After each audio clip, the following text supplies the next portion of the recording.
produce power. Among the everyday technologies, batteries are perhaps one of the oldest because batteries were invented even before electricity was invented, which is to say, there was no way to generate electricity until somebody made a battery. And that was back in 1799 by an Italian scientist named Volta. And what he created was actually called a voltaic pile. It wasn't even called a battery back then. And it was called a pile because it was literally a pile of two different types of metal, in this case copper and zinc, separated by typically a piece of cardboard that was dipped in vinegar. To get a feel for how a battery works, we decided to build our own. I got a copper sheet, I got a couple zinc sheets, I cut them into 1x1 squares, and I also got a coffee filter that I cut into 1-inch squares too. Right, just to start off, keep a simple aluminum foil at the bottom so that you're able to test whether the battery is working or not. On top you put a copper sheet, and so now you have to dip the coffee filter into a solution of salt and water. Okay. Then you put your coffee filter. Done. Then you place the zinc sheet on top. You also have a voltmeter, which basically will be able to measure the voltage that this battery will have. Okay, so we're getting 0.74 volts. Yeah, that sounds about right. Yeah. Now, you can connect a copper cable on either ends, and you could solder that on. Then you can connect it to, say, an LED light, and that should light up. The more cells you pile on, the higher the voltage. We piled on 10 layers of zinc and copper to see if we could power up an LED light. So let's test it with an LED light. Okay, it's the moment of truth here. There we go. And that's electricity. Cool. Batteries have come a long way since the voltaic pile, but they're still made up of the four basic components: anode, cathode, separator, and electrolyte. The current state-of-the-art lithium-ion battery is small, light, and relatively powerful, making everything from mobile devices to electric cars possible. But in order to make decarbonisation a reality, batteries need to get much, much better. We are quite far away from the limits of what a battery can do. Among the different things about batteries that still need to be improved is not just the amount of energy they can store, but they also have to do it safely. Batteries also need to be charged more quickly. And finally, batteries still aren't cheap enough. They probably need to be half the price to be able to compete with the gasoline-powered engine. To accomplish all that, a number of companies are going inside the black box and tinkering with those four basic components, hoping to jumpstart the next generation of batteries. Batteries have a long history of pretty slow improvement, on the order of 4 to 5% a year. I think we're one of the few companies that are actually trying to do something pretty revolutionary in the space. Harold Rust's company, Enovix, based just south of San Francisco, is making one seemingly small tweak to the lithium-ion battery, replacing the anode, typically made of carbon, with silicon. So the major advantage of silicon is it has 3 times the energy density of carbon, which it replaces. So that allows you to pack more stuff in your battery and drive up energy density. But silicon, while it's a great anode, suffers from a bunch of problems, the biggest of which is the fact that it expands 300%. Easy way to think about it is when you're charging a cell, the silicon tends to expand, and when you discharge it, it compresses or contracts. That's a potentially battery-busting problem, but Enovix claims to have found a solution, a complex method of arranging the battery's components that keeps the silicon under pressure. This 3D architecture allows us to constrain that expansion in a very uniform way within the cell that allows us to maintain a very long cycle life. It allows us to basically manage that swelling without any macroscopic growth of the battery. A silicon anode battery could store about 50% more energy than what's currently on the market, which could mean we'll be seeing lighter electronics with longer battery life in the near future. We've been actively sampling batteries over the last 2 years to customers. We're sitting in a room now where we're starting to assemble our first production line, and right now we're targeting, first deliveries towards the end of this year. But we're focused on consumer electronics to start. The technology is definitely applicable to larger battery applications like EVs, potentially grid storage, and so that's on our roadmap.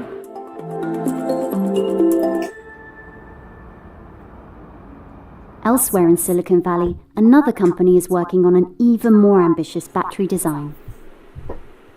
We started with the mission of trying to narrow the gap between combustion engine-based vehicles and EVs. And we recognized that the key there was to build a better battery that could usher in a new era of transportation. 15-minute charge times, better life performance, and even lower costs. Turns out all those problems can be addressed if you just switch from a carbon or carbon silicon anode to a lithium metal anode. Usually, the lithium in lithium-ion batteries only refers to the molecule shuttling between the cathode and anode. Making the anode itself out of lithium could double the energy density of the battery, a much bigger leap than a silicon anode battery like Enovix's. We didn't invent the idea of a lithium metal battery. That idea has been around for a very long time, even before lithium-ion, lithium metal batteries were used. There's just one small problem. Unfortunately, they're not safe. So typically inside a battery, the electrolyte is liquid, but a liquid electrolyte for a lithium metal battery causes the lithium metal to degrade and sometimes even short and catch fire.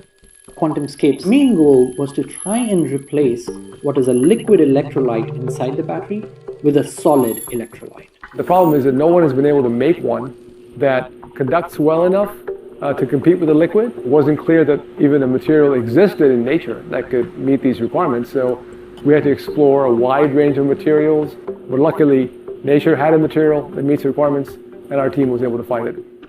It's literally a solid material. It's a ceramic material, but it's kind of a very special material because lithium ions can just zip right through it like they're on a highway.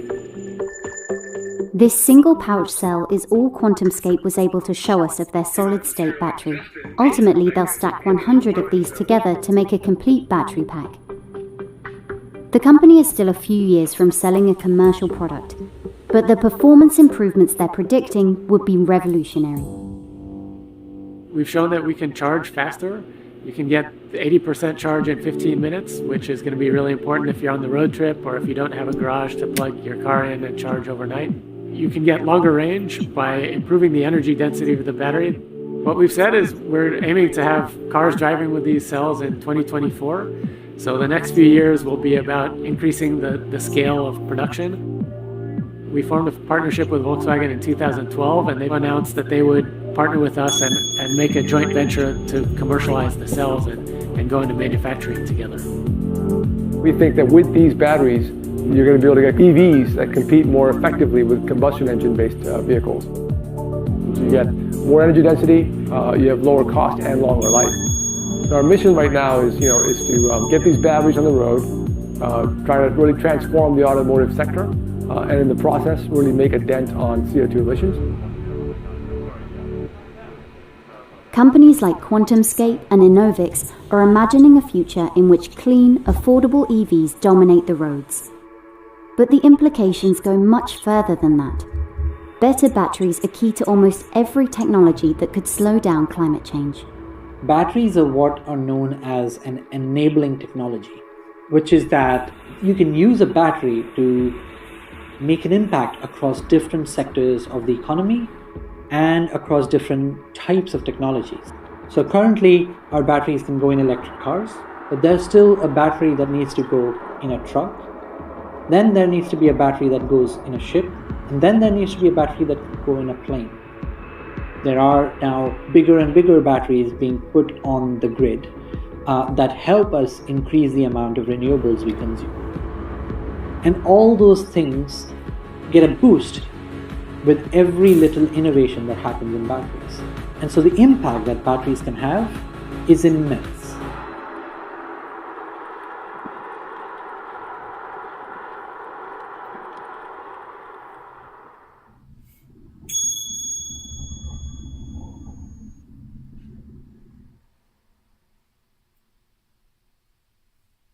What do you think is the future of the US dollar? For the next 50 years, you are absolutely going to see a monetary revolution. But what you're going to see in the short to medium term is the strongest fiat currencies will hold on for much longer than we probably admit. Political scientist Elif Shafak. Tune in to watch those who shape our world explain how the world shapes us. This is Emma Barnett Meets on Bloomberg Quick Take.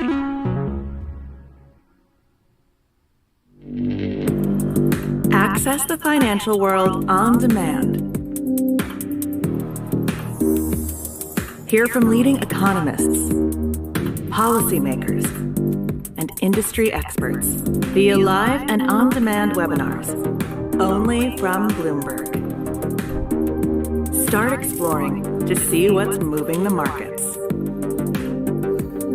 Visit Bloomberg.com/webinars. How worried should I be about inflation as a retail investor? This is Trillions ETF MasterChef, where we interview the chefs of the finance world on their hottest investment recipes. If you're an investor that really believes in investing for the future, that can handle or withstand some of the volatility that can come, then yeah, it could be used as a core holding. You have athletes and you have influencers as clients. I'd assume they're into crypto. Are you getting them exposure? We're absolutely overlaying it on the portfolio. What's your favorite ticker? It's the best ticker ever. It really kind of captures the themes. What you're trying to always deliver is a very simple solution. And if you can deliver that simple solution powerfully, I think that resonates quite well in the market. Tell us about this portfolio. Where's that spice going to come from? We're looking for portfolios that have less risk than the market, but that perform better.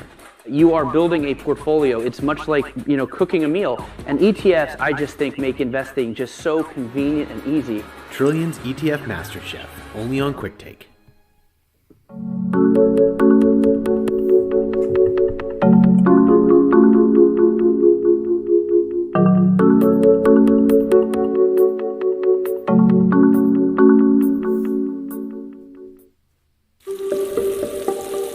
Impossible Foods might be the world's most ambitious company. Just listen to founder and CEO Pat Brown. People wonder how big the plant-based meat industry is going to be. It will be the meat industry in 20 years. We're going to look back and basically say, wow, remember back in the day when we used to use animals to make meat? Yes, Impossible's stated goal really is to replace the use of animals as a food production technology globally by 2035. That would mean supplanting a $1.2 trillion industry, not to mention a source of sustenance as old as time. To be fair, the company has got a lot of people talking about its products. So there's this thing called the Impossible Burger. What's called artificial meat. The realest, fakest burger in the world. Not bad.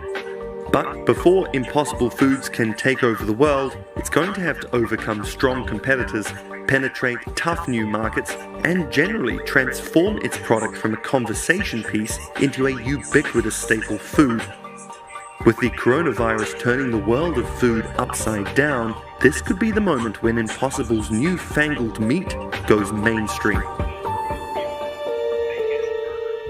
Impossible Foods was founded in 2011 when Pat Brown, a longtime vegan, was nearing the end of an accomplished career in biochemistry. I've been a scientist my whole life and just came to this realization that by far the most important scientific question in the world is, what makes meat delicious? Pat Brown, some would call a zealot for his mission. He really doesn't hold back when it comes to talking about wanting to completely replace animal agriculture. Producing meat from animals is the most destructive technology on Earth, and if we're going to avert catastrophic climate change, we have to find a better way to produce meat. You've probably heard about the dangers of cow flatulence. Their digestive systems produce large quantities of the powerful greenhouse gas, methane. In fact, it's estimated that livestock farming is responsible for nearly 15% of all greenhouse gas emissions. Impossible claims it takes 89% less GHGs, 87% less water, and 96% less land to produce its burger. The key, of course, would be to get people to actually eat the thing, which is where the company's secret ingredient comes in. heme, a genetically engineered substance with a bloody iron-rich taste like red meat. So heme is a very controversial part of the Impossible Burger. It's also what makes the Impossible Burger what it is. There are a lot of consumer groups and anti-GMO groups that oppose the Impossible Burger because of the heme. The studies on its safety are pretty short term, but the FDA has approved it and the company says it's completely safe, and there isn't any evidence that it isn't. Critics have also challenged the company's claim to health advantages over traditional meat, pointing out that while the Impossible Burger has less fat, sodium, and calories than its beefy cousin, it's also more highly processed. But let's be real, we're talking about mimicking hamburgers here, not kale salads. These burgers are definitely better for the environment, so that's a plus, but they are not necessarily better for your health. After years in the lab, Pat and his colleagues were confident they had a product even Ron Swanson could love, and the Impossible Burger made its debut in 2016. Their burger began its life in the public when it was sold at David Shank's Momofuku. And they went from sort of higher-end fine dining restaurants into higher-end burger restaurants like Bear Burger and Umami Burger. And then suddenly they started popping up everywhere. This tastes like a burger. It tastes like meat. This is all made from plants. It's all made from This plants. tastes like beef. Doesn't that just look like real meat? So meat-like. They always say it's just like a burger. It tastes like yuckers. Beef farmers of the world, relax. No, it doesn't taste like a burger. Opinions differed on the Impossible Burger's relative meatiness, but the debate itself was fantastic free advertising, helping to propel Impossible into major chains like White Castle, and then in the summer of 2019, into more than 7,000 Burger Kings across the US. To date, the company has raised over $1 billion, and a funding round in March valued the company at around $4 billion. But fake meat is a happening space these days, and Impossible faces some daunting competition. Time now for the stock of the hour, and that is Beyond Meat. Shares of the faux meat or plant-based protein company are soaring today. Beyond Meat is also making a very meaty burger from plants.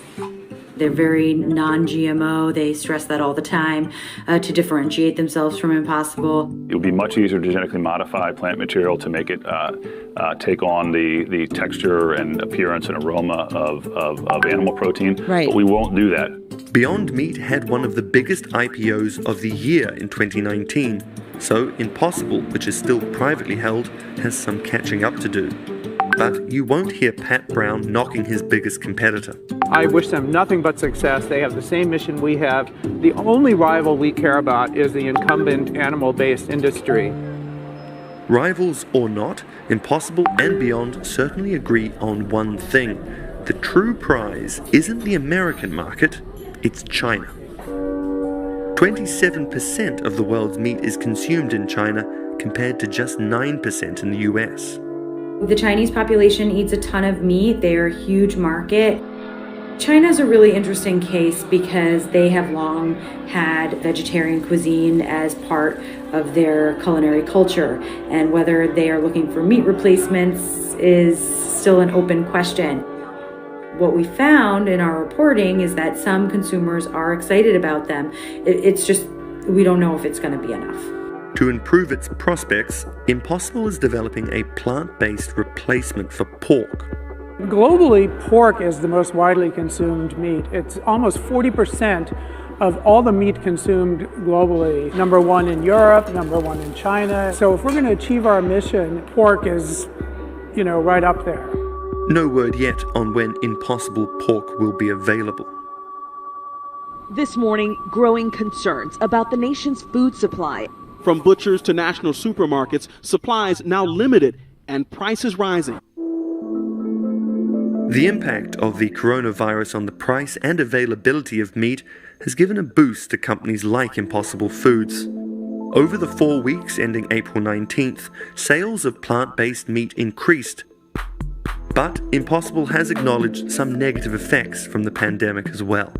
This being a product that has primarily been served in restaurants, They took a pretty big hit with all the food service shutdowns, although the company doesn't want to say, how much of a hit.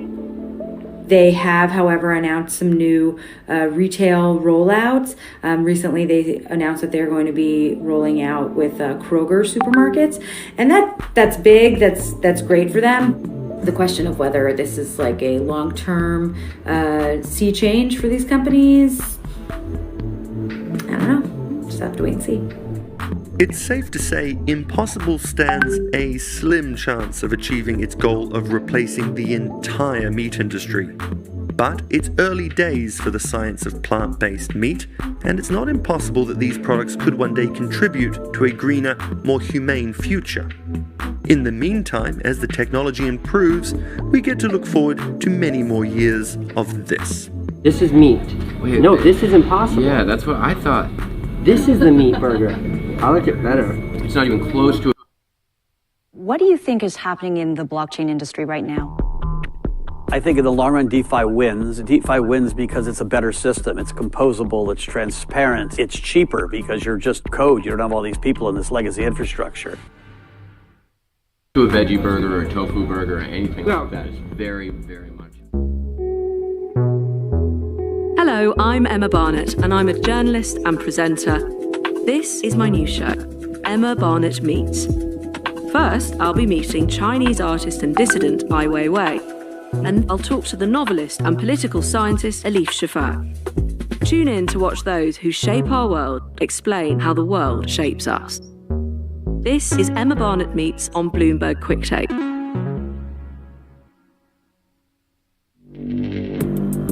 Access the financial world on demand. Hear from leading economists, policymakers, and industry experts via live and on-demand webinars, only from Bloomberg.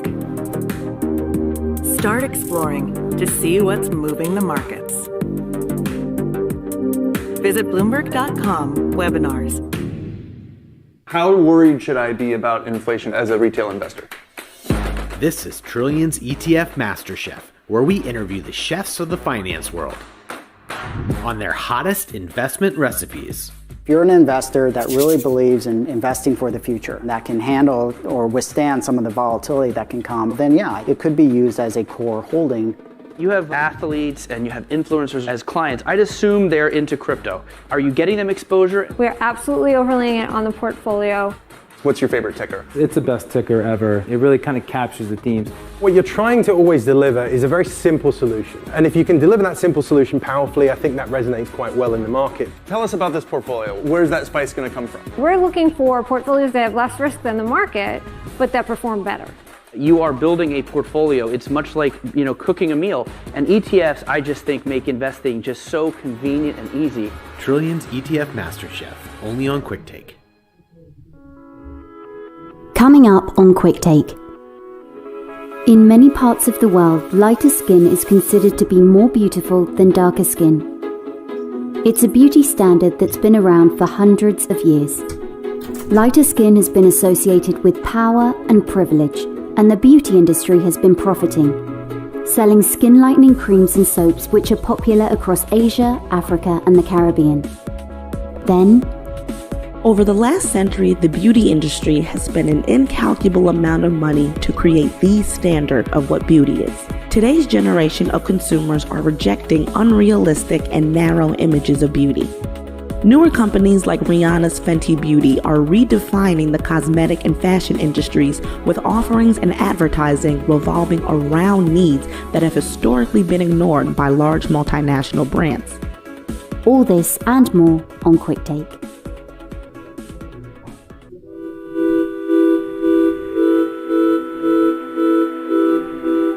Skin lightening is about power. It's an expression of power. And so people who lighten their skin are doing this because they are responding to a power dynamic that exists in their particular society. In many parts of the world, lighter skin is considered to be more beautiful than darker skin. It's a beauty standard that's been around for hundreds of years. Lighter skin has been associated with power and privilege, and the beauty industry has been profiting, selling skin lightening creams and soaps which are popular across Asia, Africa, and the Caribbean. By 2027, the global market for skin lighteners is estimated to reach over $12 billion. Skin whitening is definitely a huge business. The patients look forward to have a much fairer or a whiter skin, and they could go to any length to achieve that.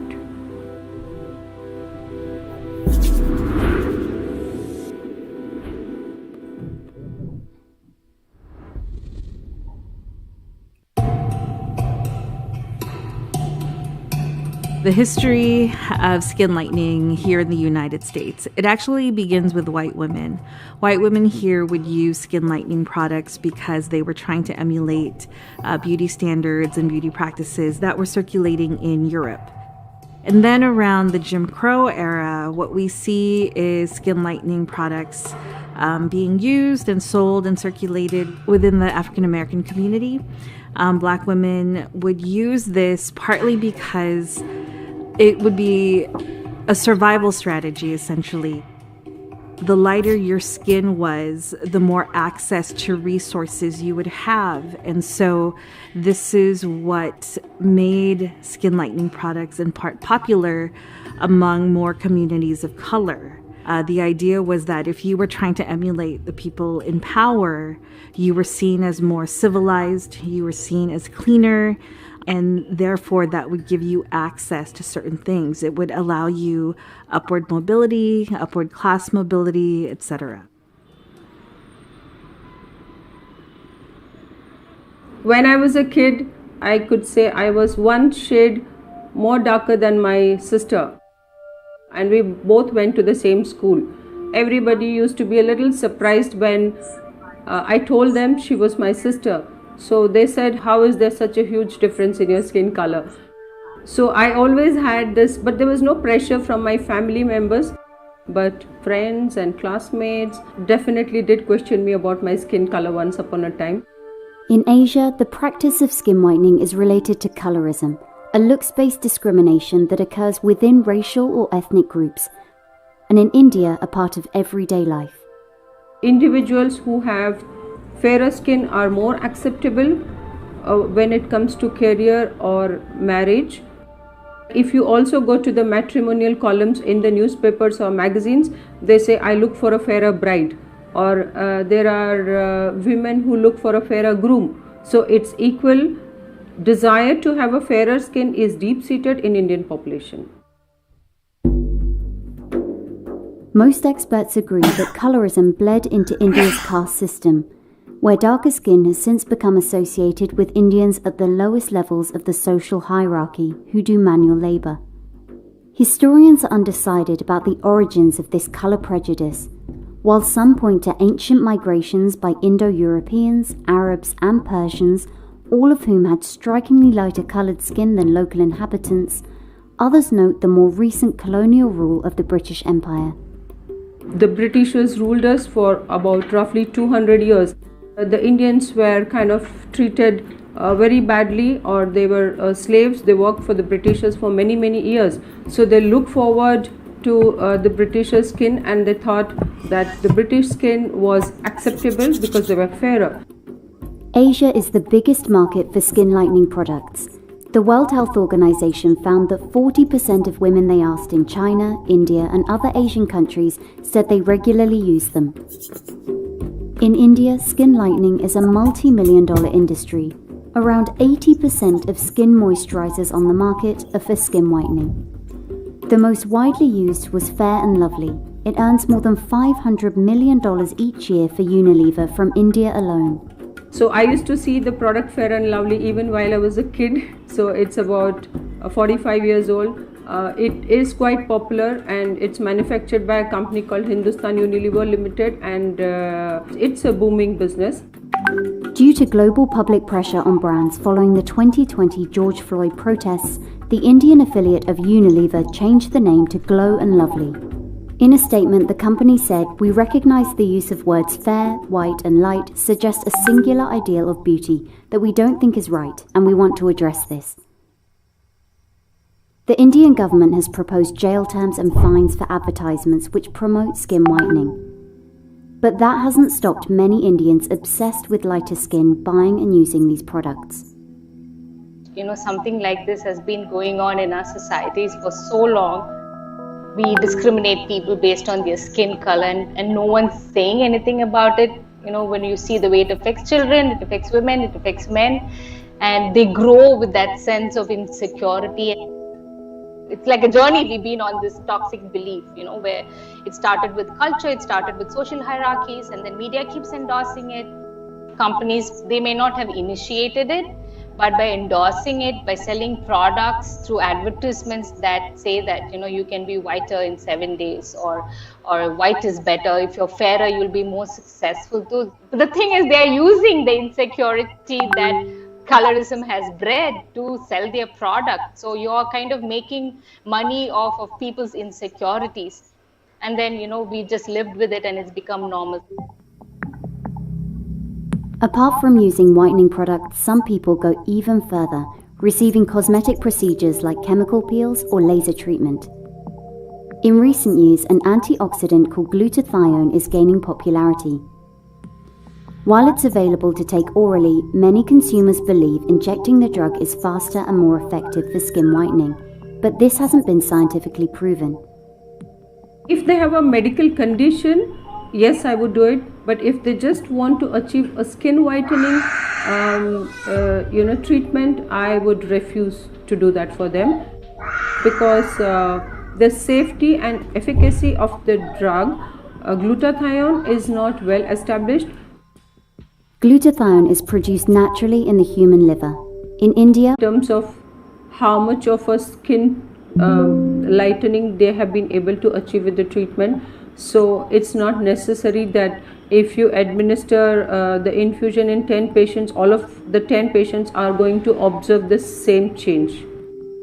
Due to a lack of research and regulations, clinics make up their own protocols and set their own prices, ranging from $50 to $70 per injection.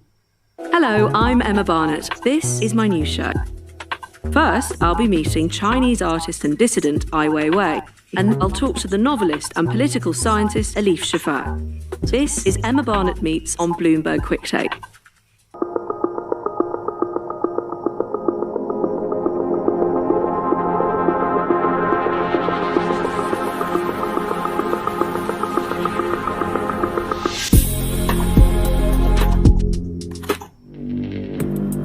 Access the financial world on demand. Hear from leading economists, policymakers, and industry experts via live and on-demand webinars, only from Bloomberg. Start exploring to see what's moving the markets. Visit Bloomberg.com/webinars. How worried should I be about inflation as a retail investor? This is Trillions ETF MasterChef, where we interview the chefs of the finance world on their hottest investment recipes. If you're an investor that really believes in investing for the future, that can handle or withstand some of the volatility that can come, then yeah, it could be used as a core holding. You have athletes and you have influencers as clients. I'd assume they're into crypto. Are you getting them exposure? We're absolutely overlaying it on the portfolio. What's your favorite ticker? It's the best ticker ever. It really kind of captures the themes. What you're trying to always deliver is a very simple solution. And if you can deliver that simple solution powerfully, I think that resonates quite well in the market. Tell us about this portfolio. Where's that spice going to come from? We're looking for portfolios that have less risk than the market, but that perform better. You are building a portfolio. It's much like, cooking a meal. And ETFs, I just think, make investing just so What do you think is the future of the US dollar? For the next 50 years, you are absolutely going to see a monetary revolution. But what you're going to see in the short to medium term is the strongest fiat currencies will hold on for much longer than we probably admit. Convenient and easy. Trillions ETF MasterChef, only on Quick Take. In the Philippines, almost 400 years of Spanish and then American colonial rule helped to reinforce a notion of beauty as white. And so today, glutathione is becoming a popular alternative to traditional lightening products. When we look at a place like the Philippines, people there will use skin lightening products because they're trying to emulate those who are in power. They're trying to emulate things that they see on TV. And when you watch, for example, Philippine TV, it's inundated with actors and actresses and performers who are typically light-skinned. When you look at the Philippine government, many politicians are either mixed race or light-skinned. Based on my experience, siya kasi napapansin ko, kasi nagkakaroon ako ng interaction sa mga client lagi na nilang sinasabi, gusto nilang ma-boost yung confidence nila. Marjorie Tagwilling owns a beauty salon in downtown Manila, which offers beauty services including glutathione drips for skin whitening. Gusto may interview sila, ganito. May pupuntahan sila, gusto nila lighter yung skin nila. So talagang nakaka-affect yung lighten ng skin sa mga daily lives ng mga tao ngayon, sa mga Pilipino. The country's Food and Drug Administration has warned against the use of injectable glutathione for skin whitening, flagging its toxic effects on the liver, kidneys, and nervous system. But many big medical groups and small beauty salons still provide it with a price tag of up to $120 per session. Aware naman tayo na ang glutathione talaga is hindi siya FDA approved. So parang nasa client yon, it's their own risk. Pero so far naman, yung mga gamit namin, personal use ko na rin before, tsaka limited lang yung gamit ko, hindi ako nag-a-add, para safe pa rin. Nandun tayo sa safe side.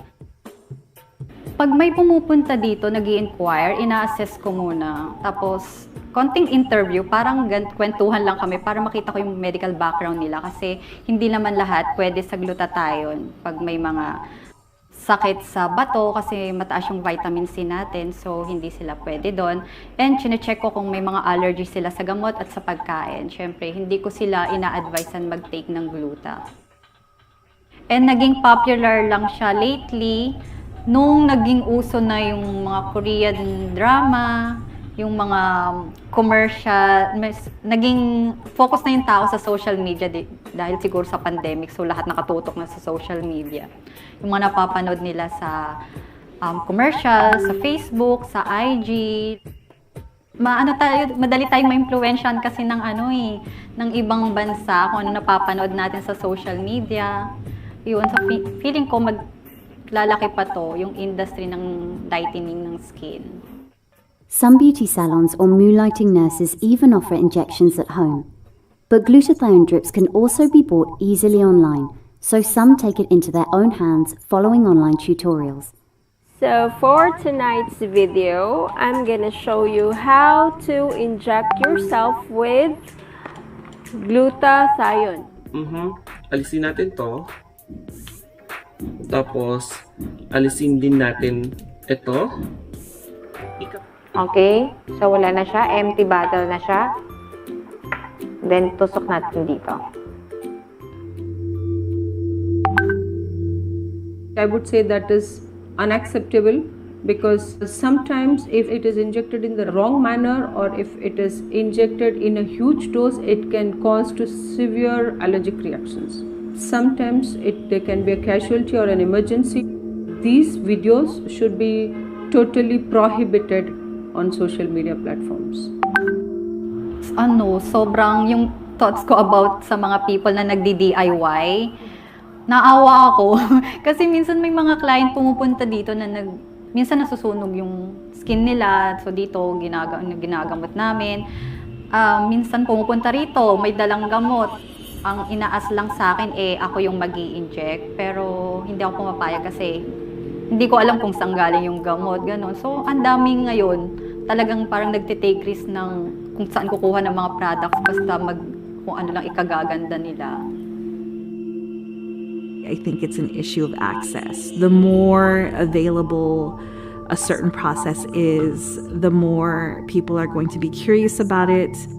These more advanced processes, what they do is they create more legitimacy for the practice, but at no point do we step back and say, well, why is this necessary to begin with?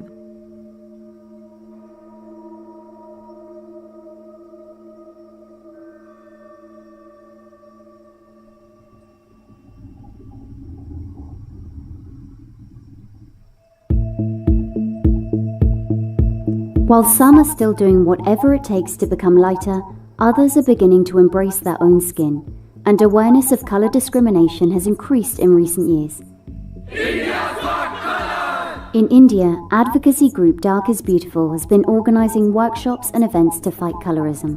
What needs to happen is change both within culture as well as change from these external endorsements, and cosmetic brands and businesses have a responsibility. It's not about people want it and so we do it. This is not like a problem that we can fix overnight. It takes several such movements, several such campaigns like ours, like the Dark is Beautiful campaign. And so it's going to take some time before we can feel the change. We have to ground change in structures. So we need to see major reforms in education. We need to see major reforms in government, and we need to see major reforms in media representation, and not just aesthetic representation. It's not enough to cast darker skinned people on TV and think, yay, people are going to love their skin.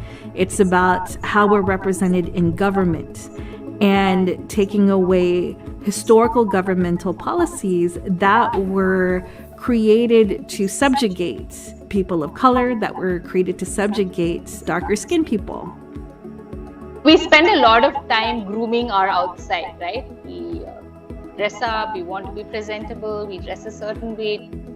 So I think what really will help us is mental grooming, to keep telling ourselves every day that you are enough just the way you are, and every skin color is beautiful.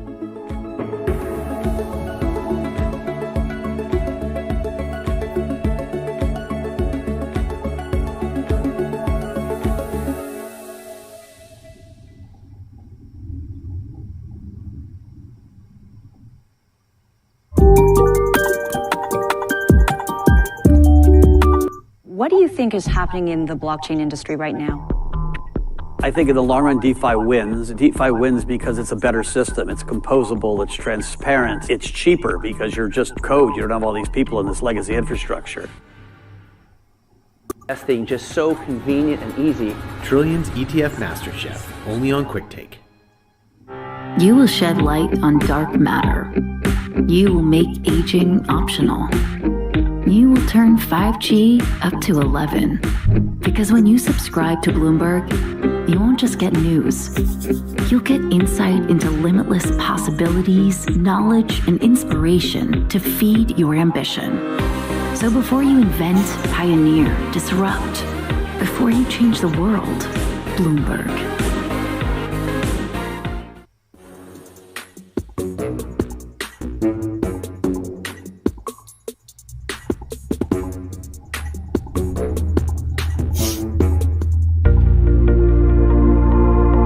Over the last century, the beauty industry has spent an incalculable amount of money to create the standard of what beauty is. And for those who don't measure up, well, there's always hope in a jar. The copywriters are really tapping into people's emotions and most often people's insecurities. Think how much dust and dirt settle on your skin. A clean skin is a healthy skin. One day you realize you're not going to be 21 forever, yet you always want to look your best. But today's generation of consumers are rejecting unrealistic and narrow images of beauty. With that stance comes a similar expectation of the product. Newer companies like Rihanna's Fenty Beauty are redefining the cosmetic and fashion industries with offerings and advertising revolving around needs that have historically been ignored by large multinational brands. The stakes of turning a blind eye are costlier now, and with over $300 billion in black dollars up for grabs, those legacy corporations want in now. Brands are starting to recognize that they have to get on board with the inclusive beauty movement or get left behind. But can the beauty industry become a true force for body positivity and inclusion beyond the one-off campaign?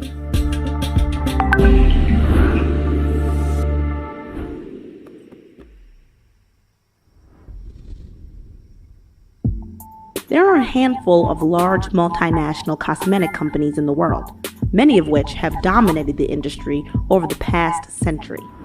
Historically, they have operated with an impunity of sorts. Their only competition is with each other, while new companies posing any threat were kept on the fringe or acquired. But in the last few years, smaller startups have been slowly eating into their share of the cosmetics market.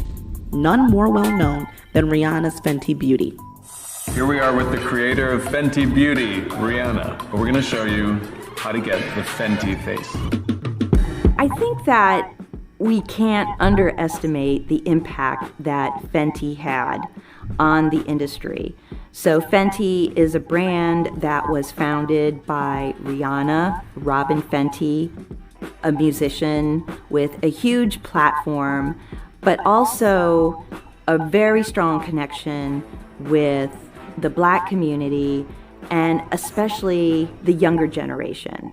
My students, my undergraduate students, love Fenty, they love Rihanna, they all want to write their research paper on Rihanna and the business that she's built. Launched in September of 2017, Fenty reportedly made $100 million in sales in just 40 days. Today, estimates put the Fenty brand at around $4 billion. When Fenty came out, it was a game changer, I think, in the cosmetics industry in so many ways. People were very excited that she was making something for us, and we felt like, of course, this Black woman's going to make something that works for many of us, and she did. Fenty Beauty's success is rooted in products that are made for the most underrepresented groups and showcasing them through ads that reflect their lives. Fenty isn't the first brand to create products that cater to women of color, but it came at a time when consumers' expectations of beauty were changing. Fenty didn't just meet overlooked needs, it sent a message to those century-old companies in doing so. Either adapt with the times or watch customers go elsewhere. I started researching the advertising industry in the early 20th century, and this is when we start to see the emergence of a modern advertising industry. Another shift that we see happening in the early 20th century that is so important to this story of advertising is a shift from reason why advertising copy that is tapping into people's insecurities. One campaign that I can think of is ad copy that says, "Will your husband love you in 20 years?" So if you're not taking care of your skin, as time goes by, then your skin is going to show sign of aging. So that taps into, a fear of losing your husband perhaps to a younger woman. And of course, in business, if something is working, then that strategy is going to continue. Anyone who's ever glanced at a magazine over the last century could see those inner workings at play. That kind of psychological appeal would only continue. And by the age of Photoshop, not only was the image of beauty fairly narrow, it was at times impossible.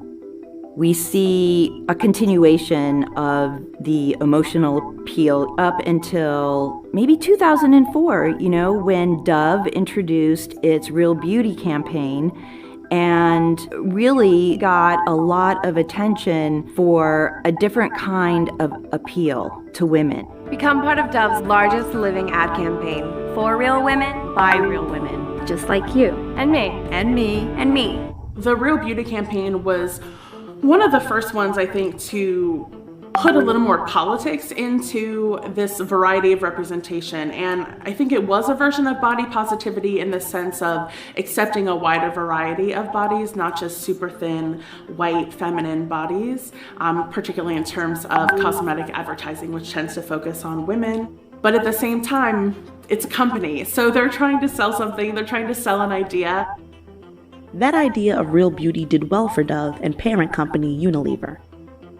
The campaign received many awards and still garners media attention and acclaim to this day.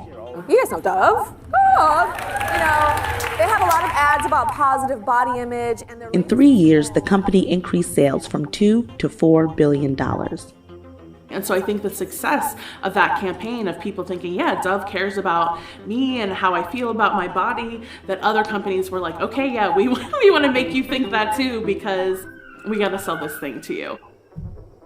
But outside of the ad campaign itself, parent corporations like Unilever have had issues embodying the ethos of real beauty.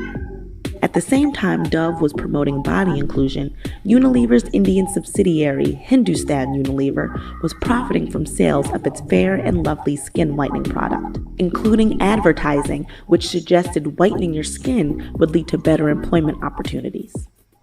The brand makes around $500 million in revenue for Unilever each year.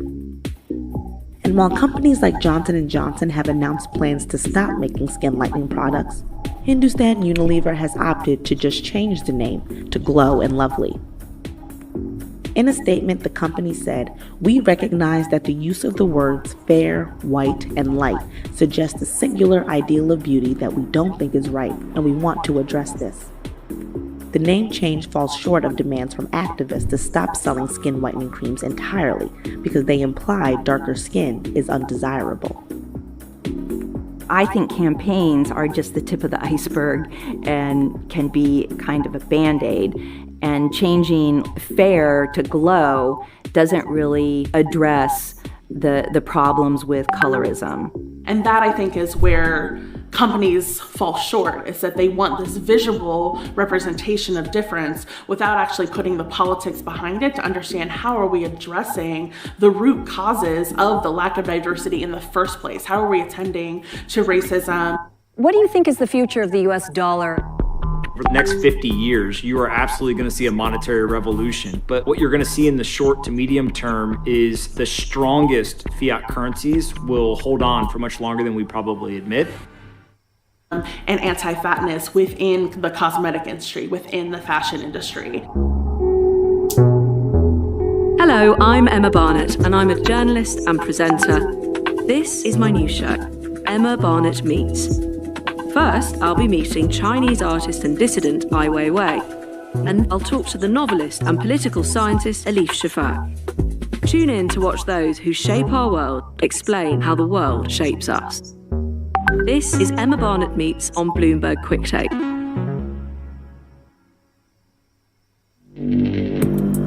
Access the financial world on demand.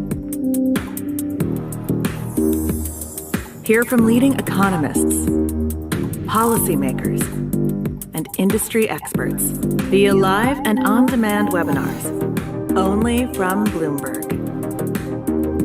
Start exploring to see what's moving the markets. Visit Bloomberg.com/webinars. How worried should I be about inflation as a retail investor?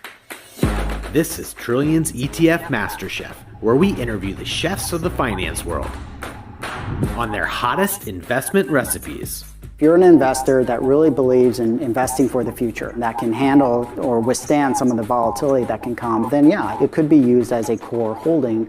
You have athletes and you have influencers as clients. I'd assume they're into crypto. Are you getting them exposure? We're absolutely overlaying it on the portfolio. What's your favorite ticker? It's the best ticker ever. It really kind of captures the themes. What you're trying to always deliver is a very simple solution. And if you can deliver that simple solution powerfully, I think that resonates quite well in the market. Tell us about this portfolio. Where's that spice going to come from? We're looking for portfolios that have less risk than the market, but that perform better. You are building a portfolio. It's much like, cooking a meal. And ETFs, I just think, make investing just so convenient and easy. Trillions ETF MasterChef, only on Quicktake.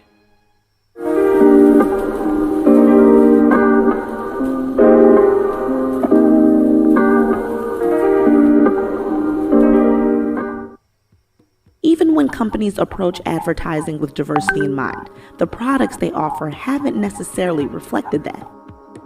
Foundation colors cater more often to lighter skin colors. Even today, if you go into your local pharmacy, there are many shades for lighter skin, but only a few for darker skin tones. The average range of foundation shades in a major company might be 10, 15, depending on the brand. What a lot of women had to do was start mixing their own foundations. They had to become chemists in order to get the foundation color that they needed for their skin tone. This is what everything looks like in my bowl, including the powder. Okay, so there's a little bit of something in there for everybody. I remember when I finally was allowed to wear makeup, going to the drugstore and scanning the aisles and finding that, of the one long aisle of makeup, there was this tiny little section, not even a full section, that was meant for me as a Black woman. And that can make you feel small.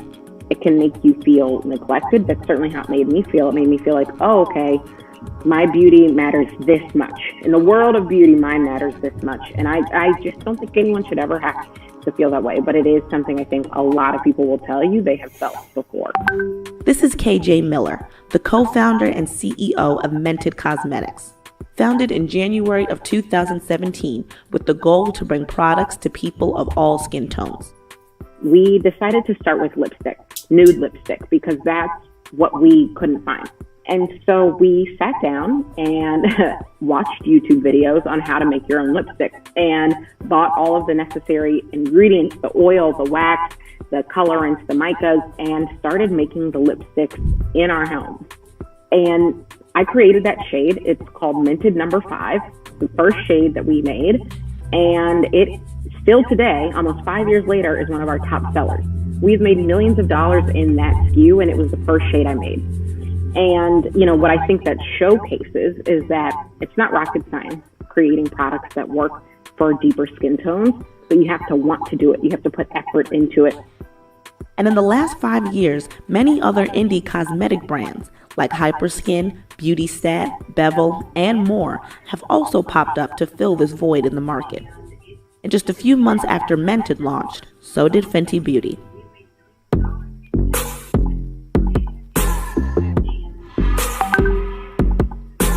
Fenty started out with 40 shades.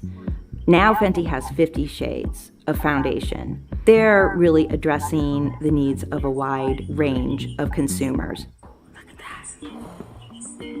My vibe for summer is more is more.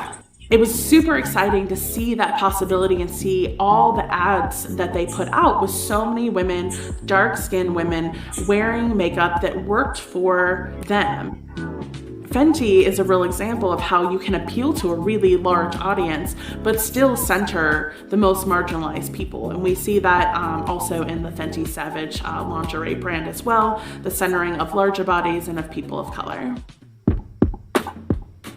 And while Fenty and companies like Mented center some of the least represented groups in their advertising, their product can appeal to everyone. If you think about the biggest brands, the most successful consumer brands, the Nikes of the world, they have a target, right? Nike's target audience is an athlete, but millions of non-athletes wear Nike. Why? Because they make a great high-performance product. And I think it's the same here. Yes, my target is people of color, but because I'm targeting them and giving them deeply pigmented, high-quality products, that attracts a lot of different people. I would say quite a few of the larger beauty companies then jumped on the bandwagon after Fenty. I mean, that's part of the Fenty effect, that companies were following Fenty's lead. Only a year after Fenty's launch, CoverGirl, Maybelline, and Dior all released more inclusive foundation shades. And there are indications in the research involved in claims testing that suggest more are on the way.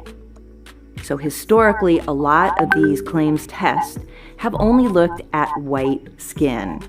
And now we're seeing more and more companies ask for testing that looks at a wider range of skin tones. It appears that relatively recently, there's been a backlog in testing because so many more companies are asking for tests that consider a much wider range of skin tones. Even though large companies are recently pivoting to create products to compete in this space or acquire successful startups, maintaining that authenticity in both the product and advertising will be key. Consumers nowadays, especially the younger generation of consumers, they're very savvy. So I think that unless a message is authentic, unless it feels authentic to the consumer is not going to waste his or her time with that particular brand. Ultimately, I support consumers having more choice, but I do think consumers are going to continue to themselves, where do I want to spend my money? Is it with a brand that has since launch been focusing on me and celebrating me and telling me that I matter? Or is it with a brand that had the last 50 years to tell me I matter, but sort of got on board in 2019? And it's going to be a consumer's choice. For brands who had a hand in helping to narrow down the image of beauty, expanding it now means that they must also look at themselves. Part of the thing that I think needs to change is that it can't just be we put 2 Black people in an ad and we've got 4 skin tones now for you, but it also means that we're going to hire more people of color, we're going to hire more queer folks, so that from the start we've got people who are providing their perspectives, connected to their communities, and bringing that knowledge in at every level that is incorporated throughout, and not just about tokenism in order to create sales, but actually transforming a company. On the next episode of Business of Beauty, lighter skin has long been associated with power and privilege, and the beauty industry has been profiting, selling skin lightening creams and soaps which are popular around the world. But now, some people are going even further. The patients look forward to have a much fairer or a whiter skin, and they could go to any length to achieve that.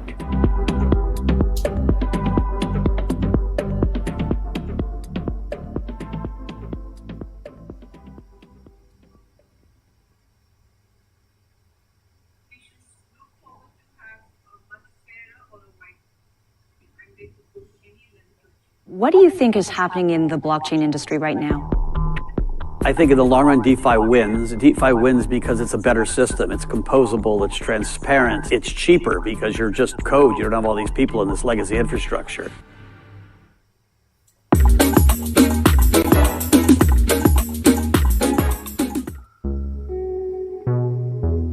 Hello, I'm Emma Barnett, and I'm a journalist and presenter.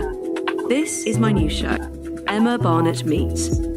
First, I'll be meeting Chinese artist and dissident Ai Weiwei, and I'll talk to the novelist and political scientist Elif Shafak. Tune in to watch those who shape our world explain how the world shapes us. This is Emma Barnett Meets on Bloomberg Quicktake.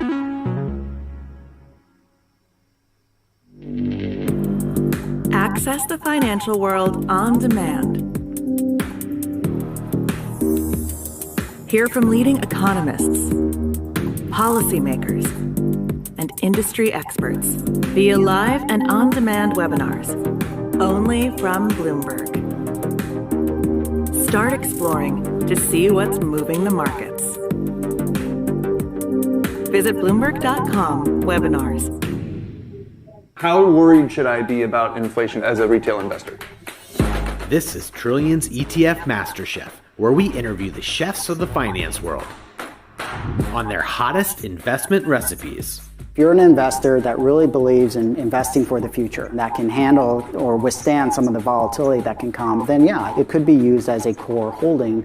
You have athletes and you have influencers as clients. I'd assume they're into crypto. Are you getting them exposure? We're absolutely overlaying it on the portfolio. What's your favorite ticker? It's the best ticker ever. It really kind of captures the themes. What you're trying to always deliver is a very simple solution. And if you can deliver that simple solution powerfully, I think that resonates quite well in the market. Tell us about this portfolio. Where's that spice going to come from? We're looking for portfolios that have less risk than the market, but that perform better. You are building a portfolio. It's much like, cooking a meal. And ETFs, I just think, make investing just so convenient and easy. Trillions ETF MasterChef, only on Quicktake.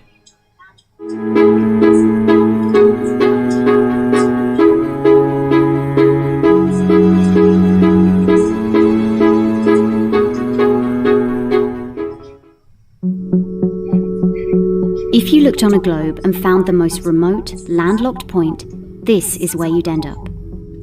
And it's near this spot where Kazakhstan and China have built a giant multi-million-dollar land port, economic zone and border towns entirely from scratch. Their goals? To lure manufacturers to the area that might want to take advantage of an overland shipping route to Europe, establishing Kazakhstan as a logistics and This is Mark, and this is a car, a sofa, a bag. But since we now know it's here and it's here to stay, let's spread it everywhere. Coming up on the program, the hydrogen revolution. We'll speak with the CEO of Italian utility firm Snam about his new book and why he thinks green hydrogen will be competitive in just 5 years. Plus, how are airlines working to become more sustainable? We'll look at how Airbus plans to step up in the climate fight. This is Bloomberg Green.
From Bloomberg's World headquarters in New York, I'm Kaylee Lyons, and this is Bloomberg Green. What will the world look like in 2050? Will global temperatures have stabilized, electric vehicles be abundant, and solar and wind power homes around the world? According to Marco Alvera, the CEO of Italian energy company Snam, that vision of the future could be a reality. And he says that hydrogen will pave its way. As he tells it in his new book, The Hydrogen Revolution, Alvera's moment of reckoning came in November 2018 when he tasked the Snam Scenarios team with studying how Europe could reduce its CO2 emissions to zero by 2050. Looking through the results of the study, Alvera said he was struck by how much hydrogen was in Europe's energy mix by that year. Beyond the abundance of hydrogen, the Snam model also predicted that it would be the cheapest form of decarbonized energy for many sectors, and that it could be cheaper than today's prices for oil, coal, and nuclear power. Our Maria Tadeo spoke with Alvera at COP26. It's happening all very fast. We see the cost of hydrogen coming down a lot. Hydrogen will play a big role in the energy mix. I don't know if it's going to be 15 or 25% of a fully decarbonized energy system, but it's going to be big. Costs are coming down and people are waking up to the fact that it's the only way to decarbonize certain sectors, the so-called hard-to-abate sectors.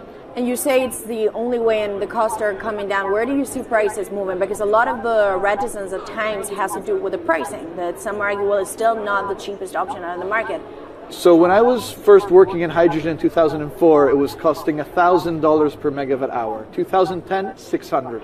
Today, $100, and we see it going down to $50 in 5 years' time, and to going down to $25 per megawatt hour in the next 10 years or so, which is a quarter of where it is today. That's really because renewable energy, and we're talking green hydrogen here, renewable energy costs are falling, but the cost of making the electrolyzer, which is the kit that you use to convert solar or wind energy and water into hydrogen, the cost of this kit is falling a lot because it doesn't really exist on an industrial scale. So as we build up capacity, we industrialize it, we standardize it, and we squeeze costs out. That's really the cost trajectory. And for that, of course, you need demand, however, for governments and also institutions to kind of buy into this idea that it is the future and we want to invest and create infrastructure. What are they telling you? When you speak to governments, when you speak to officials, are they keen on this? They're very keen. So the Department of Energy shares our view in the States of getting to below $1 a kilo, which is $25 a megawatt hour. The European Union has a hydrogen strategy, which is very clear, and several member states have the same. Chile wants to export a lot of hydrogen. China's big on hydrogen. Australia is very big on hydrogen. Japan is blending already hydrogen. So I would say the world is now really focused on this because it's the only way to store energy for a long period of time economically is to convert it into either a liquid or a gas. And of course you talk about the price, but the other big component is the volume. You know, how big can you go? Where do you see that on a time scale? So wherever it's sunny or windy, you can produce very cheap hydrogen eventually. And so compared to oil and gas, which are concentrated in few parts of the world, it's going to be very democratic from that point of view. So every sunny place, every desert, every ocean wind can be turned into hydrogen that we can put on ships, in pipes, and really start trading it around the world. So it's going to happen a lot faster than a lot of people think. So, and when you say a lot faster, what is that in time? As I said, $50, which is essentially oil parity within 5 years. And then, depending on how quickly we ramp it up after that, we could get to $25, which is... We have businesses in China and in India, and I see a lot of hydrogen development, a lot of renewable development in both countries. The India announcement was incredibly strong on 2030. Some people were upset about the 2017 net zero deadline, but when it comes to 30, he announced a big commitment to get to 50% renewables. Were you surprised by it? I was surprised that they would make it so explicit, and even the net zero is a big thing for them. And so I think it will happen faster than 2070 because of the falling cost of renewable and hydrogen. India's burning 80 gigawatt of oil, of diesel, to keep the lights on. So there's an immediate opportunity there, and we're very interested in working that country. And with regards to China, perhaps the fact that we haven't really seen them active, I guess the diplomats are working on this, but we haven't really seen the leadership. It's going to be technology, it's going to be industry. I think China has committed to a net zero, which is very important. At the G20, China was clearly behind the 1.5 degrees. So I think a lot has been achieved between the G20 and COP, and I think what's really important is to see in the coming years how quick. It's in our hands to make part of this happen in 5 years, or it could otherwise happen in 15, 20 years. It's about building the project. The capital is there. We saw how many trillions of dollars are already committed. What's missing is really the projects, and that's where companies like us step in. Marco Alvera, CEO of Snam there, speaking with our Maria Tadeo. Let's turn now to the aviation industry. It's a big contributor to global greenhouse gas emissions, and it's under pressure to change that. In October, the International Air Transport Association, a trade body representing airlines, approved a target of achieving net zero emissions by 2050. To achieve that, many airlines in the US and Europe are looking to buy sustainable aviation fuel made from renewable sources like used vegetable oil. Initiatives like these are pushing plane makers to come up with some radical new aircraft that will eventually cater to our growing appetite for travel without hurting the environment. We took a look at how Airbus, the world's #2 aircraft manufacturer, is stepping up to the challenge. How long until we can fly emission-free? Airbus says it's more confident by the day it can be done by its 2035 target. Airbus's CEO spoke about its ambitions for hydrogen-powered planes at the company's summit in France. The physics works. Hydrogen technologies are not new. They are used in other sectors. We use them in space on our rockets, and we don't need the laws of physics to change to be able to use hydrogen on our planes. So every day we become more confident, but we think we need to have a plane, we need to have the right fuels, the hydrogen available in the right quantity at the right place at the right time, and we need the regulations to be ready. So we really need the work and the collaboration of many people around the globe to make it happen on time. But it could be a long wait until green passenger jets go mainstream. Larger aircraft with more than 150 seats are not expected to feature globally until about 2050. That means manufacturers and airlines today are under growing pressure to ramp up short-term innovations to cut their carbon. In the long term, meeting the ambitious plans for so-called green hydrogen means building a giant industry almost from scratch. To make that happen, British airline EasyJet is among those saying governments need to get involved and fast. Aviation's emissions over the last 3 decades leading up to the pandemic grew by about 80% to over 1 gigaton, and that's projected to double by 2050. According to Bloomberg NEF, about half of the airlines with the largest global market share have set net zero targets by that same date, nearly 3 decades away. Coming up, from blue sky projects to the bottom line, we'll speak with our Bloomberg NEF expert Meredith Annex and dig into their models about how hydrogen fits. What do you think is the future of the US dollar? For the next 50 years, you are absolutely going to see a monetary revolution. But what you're going to see in the short to medium term is the strongest fiat currencies will hold on for much longer than we probably admit. Hydrogen fits into the future energy mix. This is Bloomberg Green.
From Bloomberg's World Headquarters in New York, I'm Kaylee Lyons, and this is Bloomberg Green.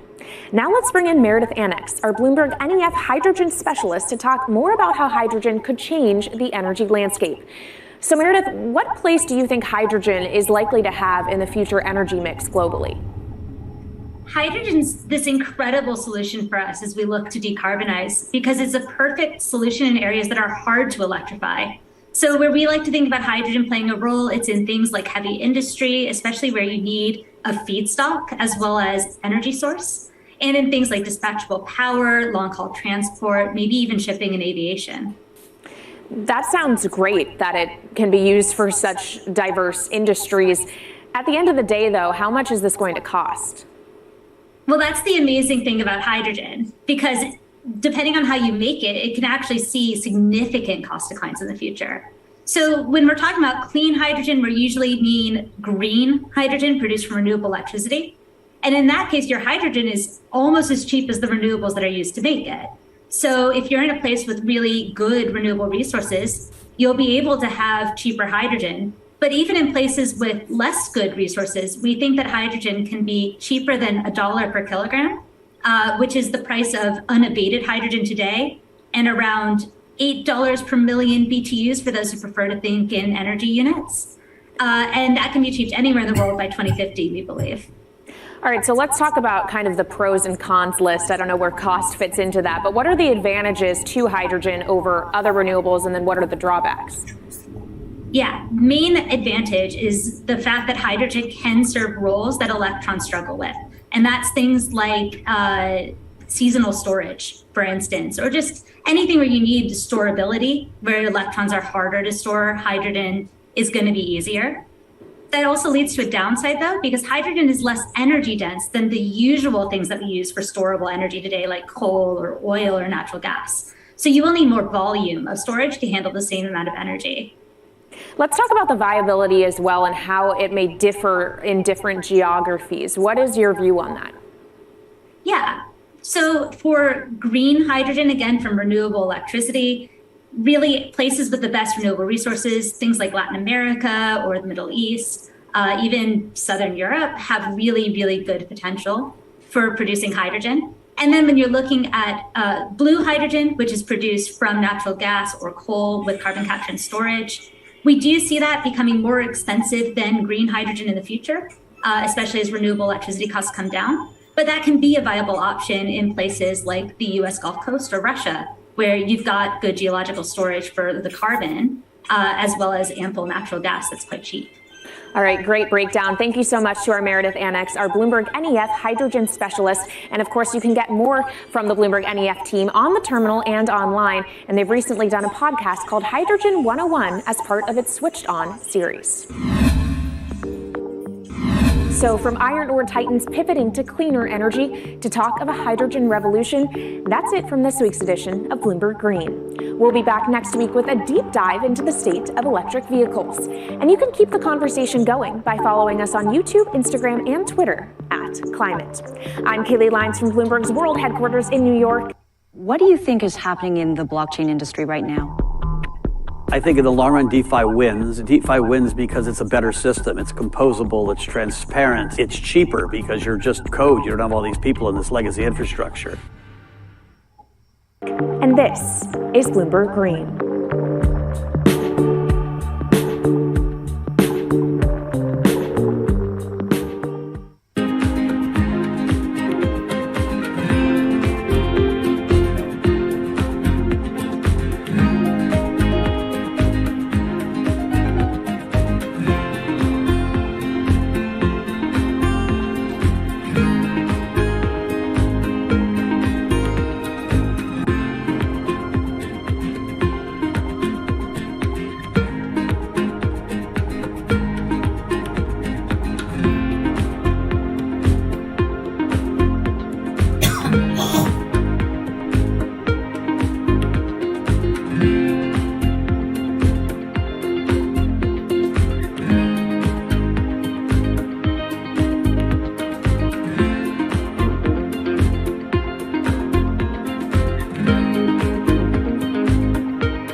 Headlines and breaking news 24 hours a day at Bloomberg.com, the Bloomberg Business app, and at Bloomberg Quick Take. This is a Bloomberg Business Flash. Oil prices are tumbling today, and that's helped to reduce concern over hot inflation, at least here in the near term. Now 2 p.m. on Wall Street. I'm Doug Krisner. Let's take a look at market action for you. WTI now below $83 a barrel. We're down more than 5%. Much of this story centers on demand destruction, especially in China. The megacity of Chengdu has extended a lockdown. But earlier in the day, oil prices breached a key bearish technical level, and that seemed to accelerate a lot of the declines that we are seeing at the moment. Now, this drop in oil has in turn allowed yields across the U.S. Treasury curve to drift lower. We've got a 10-year now down nearly 10 basis points at 325. On the shorter end of the curve, a 2-year down nearly 6 basis points to 344. Now, those lower yields in turn have lifted equities. Right now, the S&P 500 better by about 1.5%. Of the 11 industry groups within the S&P, only one negative. Energy, which is down as a group about 1.2%. A lot of positivity in utility, consumer discretionary, and material shares. We've got the Dow higher by about 1.3%, and in the NASDAQ market, the composite index is up about 1.6%. We're going to hear from a number of Fed officials this week before their blackout period begins ahead of the September policy meeting. A short while ago, Fed Vice Chair Lael Brainard said the Fed will have to raise interest rates to restrictive levels and keep them there for some time. That's pretty much what we heard last month from Chair Jay Powell at the Jackson Hole Symposium. Shares in Apple right now better by about 0.7%. Yes, the company has unveiled the iPhone 14 line along with a fresh slate of smartwatches and some new AirPods. And we also have a recovery in many of the Chinese ADRs that trade with respect to electric vehicles. NIO shares right now higher by about 2%.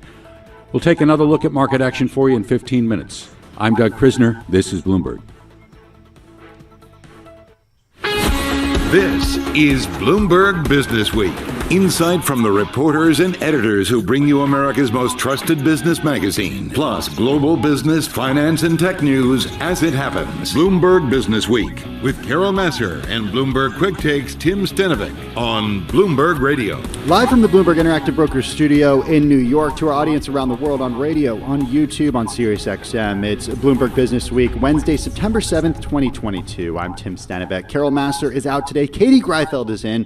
You know her from ETF IQ and from Bloomberg News, where she's a senior reporter. Lots happening. You heard just now from Doug Krisner. Some of those beige book headlines, they continue to roll in. U.S. households continue to trade down, according to the anecdotal data from the Federal Reserve of the United States. We're going to have more on that in just a second, of course, with Kathleen Hays, and more there, too. Of course, also, it's new iPhone Day. Happy day to those who celebrate. We check in with Emily Chang, who's on the ground in Cupertino with the latest. And from the magazine, it's been 5 years since Amazon bought Whole Foods, and it's still digesting it. And we talk crypto because it was a crypto winter this summer as Bitcoin nears its 2022 lows. The crypto market has now dropped below $1 trillion. Bloomberg Business Week is brought to you by Commonwealth, supporting more than 2,000 independent financial advisors with the solutions they need to grow a thriving business. Commonwealth, go where you grow. Visit commonwealth.com to learn more. Now let's get to the Market Drivers Report. And with us right now in the Bloomberg Interactive Brokers studio, it is a full house. We got Kathleen Hays. She's Global Economics and Policy Editor for Bloomberg News. Also with us is Kriti Gupta, Markets Correspondent for Bloomberg. She's with us in the Bloomberg Interactive Brokers studio. Kathleen, you've had a chance to dive into some of these headlines right now that we're getting from the Beige Book. What sticks out to you? Well, first of all, let's remember what the Beige Book is. About 4 to 6 weeks before every Federal Reserve meeting, each of the 12 district banks gets kind of an anecdotal report from academics, from businesses in their region. So that's what we're looking at. Right, they go out and they interview business owners about all what kinds they're of people, exactly. And then they put together this Beige Book. And what we're looking at is headlines from the summary, the sort of the synthesis of what they're saying. Here's my favorite headline, kind of like duh, Fed.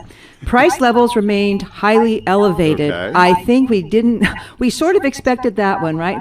Outlook for future growth remained generally weak. So they are concerned or maybe realizing that aggressive rate hikes are going to slow things down. And there's other factors as well, perhaps doing that. But employment rose at a modest to moderate pace. We saw 2 jobs reports in a row, which were at least as strong as expected, if not more so, suggesting they have plenty of room to keep raising rates, steady consumer spending, economic activity unchanged on balance since July. Now, their first 75 basis point rate hike was in June, the second one in July, so not very too much fruit from that yet in terms of inflation. And of course, comments from a couple of other Fed officials today adding to the mix. Well, let's talk about that because we heard from Lael Brainard, for example, of course, the Fed vice chair, saying that the Fed's going to fight inflation for, quote, as long as it takes. Seems like more of the same. They've been really, really consistent. message on message, right? We're going to raise rates, and we're going to keep doing it until we see inflation not just peaking, folks, but starting to come down month by month sustainably. And policy will need to be restrictive for some time to provide confidence inflation's moving down to target. Once again, investors, it's not going to be enough for inflation to peak. And interesting too, Susan Collins is the president of the Federal Reserve Bank of Boston. She is one of the newer members, so now she's starting to speak out as well. Premature right now to be too specific about exactly the right policy move will be in September. 50 or 75, she's not willing to commit, but she's going to reiterate that we need to do more. So more hikes, we don't know the amount yet. Probably that next CPI report, when's that up? In about a week or so? Yeah, about a week. Could determine Wednesday is when we're going to hear. 7 days. Yeah. Wow. How exciting. Yeah, I can hardly exciting. wait. I am excited about the CPI report. Katie asked me earlier if I was excited about the beige book. Definitely excited about inflation. Okay, well, speaking of excited, I know that the markets are actually kind of excited after these beige book headlines. The S&P 500 and the NASDAQ 100 both reaching session highs after this beige book report. Kriti Gupta's had her eyes on the markets all day today.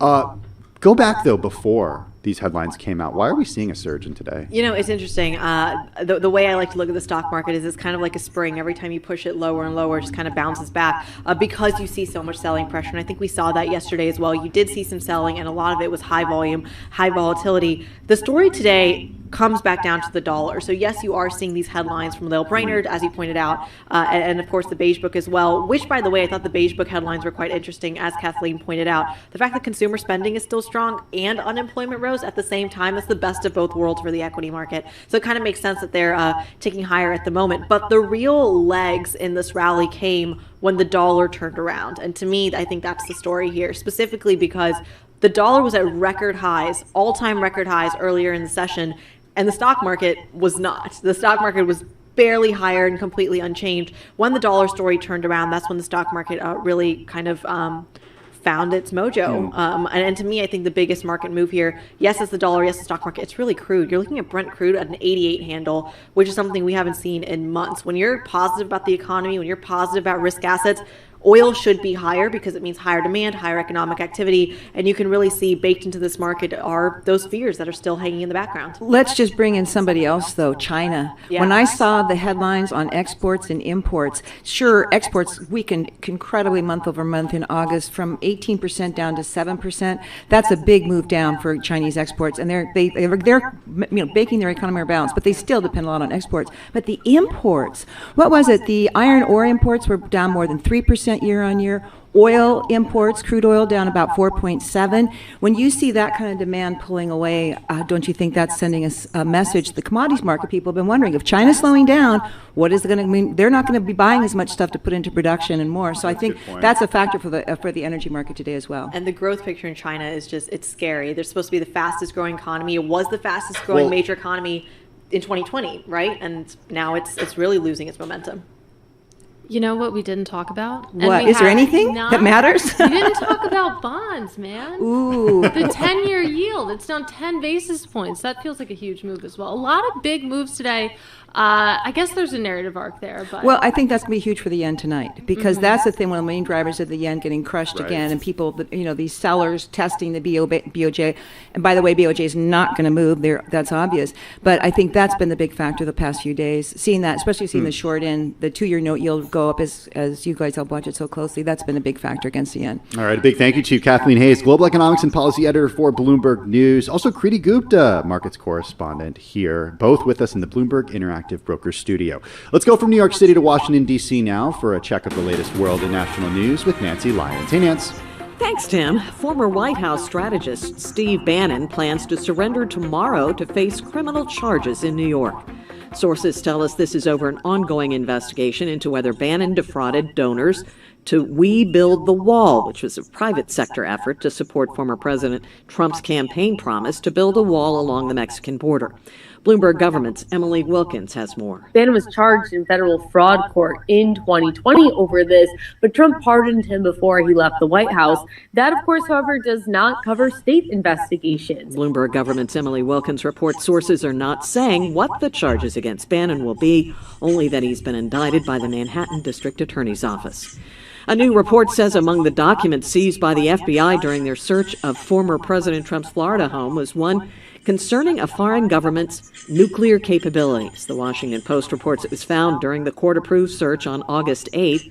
Joseph Cirincione is a nuclear weapons expert and says this raises alarms. If there was a document of this level that I needed to store, it would be in a locked safe. And if I had to transfer it to somebody, a special courier would have to come and take it and put it in a locked bag to transport it. Cirincione says the release of the document could jeopardize the ways and means the U.S. acquires such information.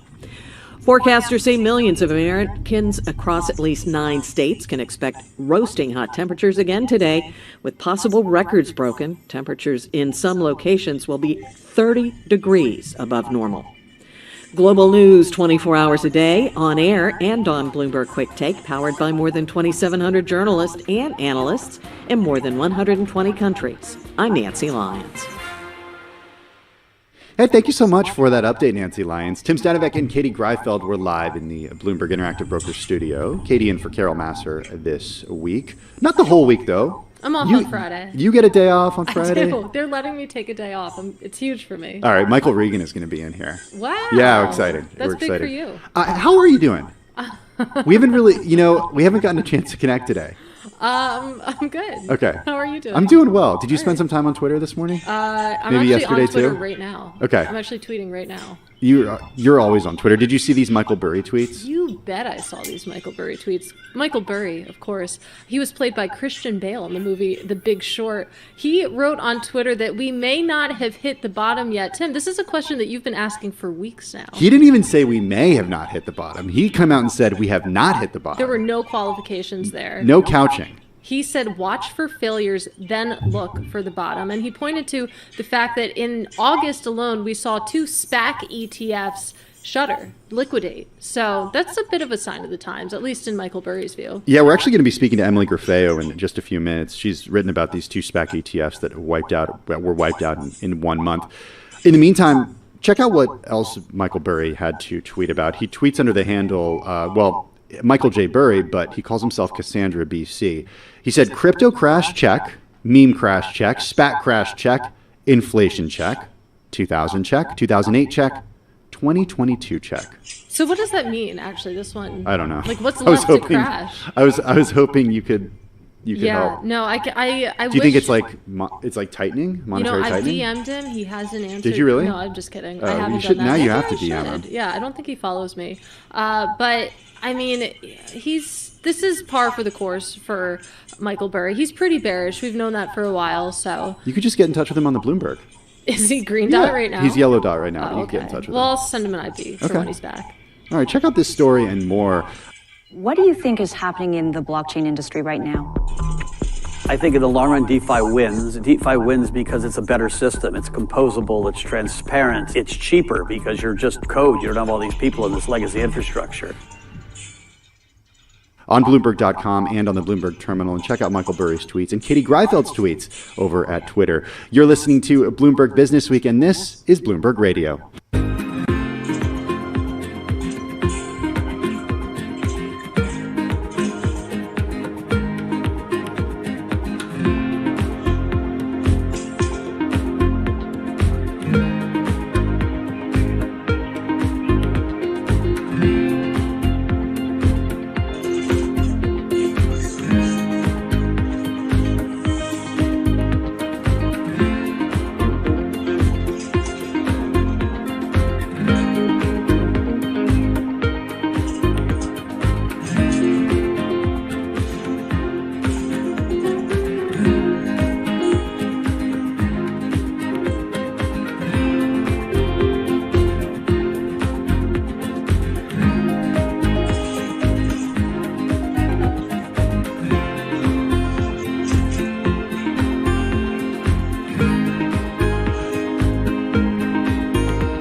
headlines and breaking news 24 hours a day at Bloomberg.com, the Bloomberg Business app, and at Bloomberg Quick Take. This is a Bloomberg Business Flash.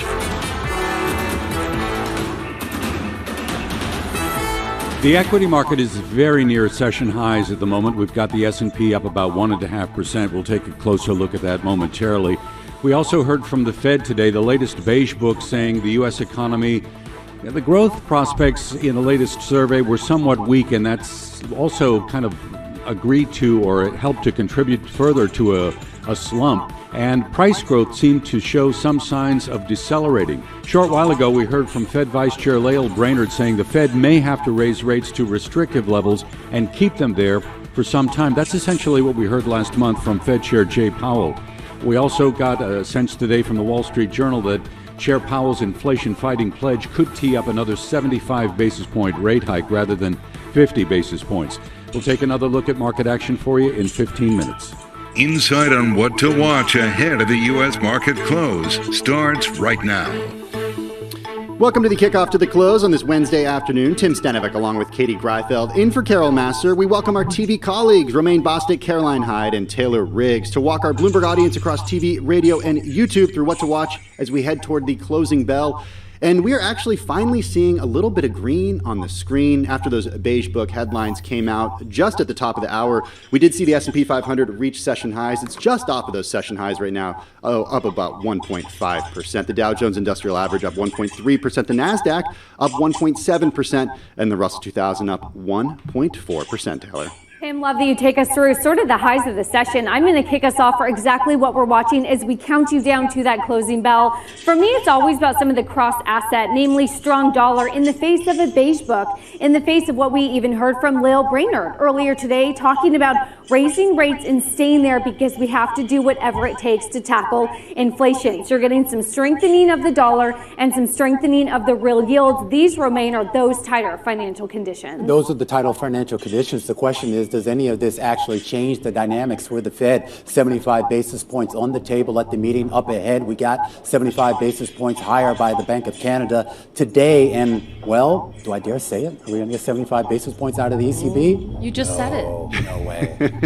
Meanwhile, we're also watching what's going on in China. We're seeing lockdowns actually extended. So let's talk about the mega city of Chengdu. 21 million people. It's the capital of Sichuan province. It's the biggest city to shut since that 2-month lockdown in Shanghai earlier this year. You've got that. You've got a property slump. You've got export growth slowing more than expected. Imports stagnating. Not good news for the Chinese economy. Check out what Fidelity International global macro economist Anna Stupnitska had to say earlier on Bloomberg TV. There's just another shock hitting the global economy. And of course, from the China perspective, it's not surprising that growth is so weak because there is no consumption engine to drive growth. And also you have the slowdown in the rest of the world. And so you cannot grow just based on your exports. Growth is likely to remain slow until something turns.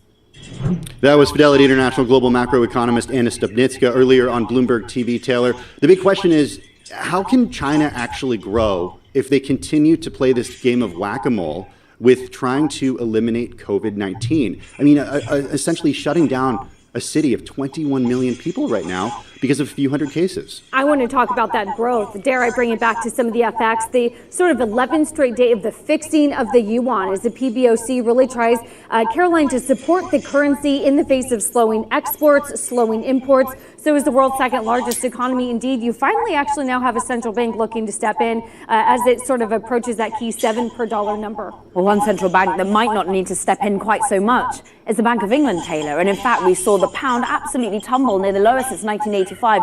And we're seeing actually a serious move into bonds. Now, the yields that we see, the yield move on the downward movement that we saw, so money moving into UK gilts, yields fall. In fact, they fell at one point, the lowest since we saw in the Brexit vote, since 2016, about 25 basis points, an entire 0.25% shaved off borrowing costs over in the United Kingdom, as we thought maybe the Bank of England is now saying because of these price caps that we might see from the new leader of the UK, of course, Liz Truss, might that mean that inflation has indeed peaked in the UK? I'm not saying that the economic picture looks any prettier, Tim. We still have an awful lot of headwinds, but maybe peak inflation means time to be buying into bonds and indeed be selling that pound. Maybe peak inflation, the key word there, maybe. I mean, we'll see what happens to energy prices come winter as things start to cool off in the UK a little bit, Katie. Well, I want to go from the macro to the micro because the big individual company story today, of course, is the Apple event. We did get the iPhone 14 unveiling. That will run you $799. The iPhone 14 Plus will go for $899. And the headline, of course, is on the iPhone. But if you look at the iPhone share of Apple sales, it's actually been inching lower. Year to date, it's 53.5% of overall sales. That's down from 66% back in 2015. Well, yeah, that's because they're making all their money selling you chargers and cords. And I keep buying them. Yeah, right. They just take it out of the box and they'll just charge you for the box as well.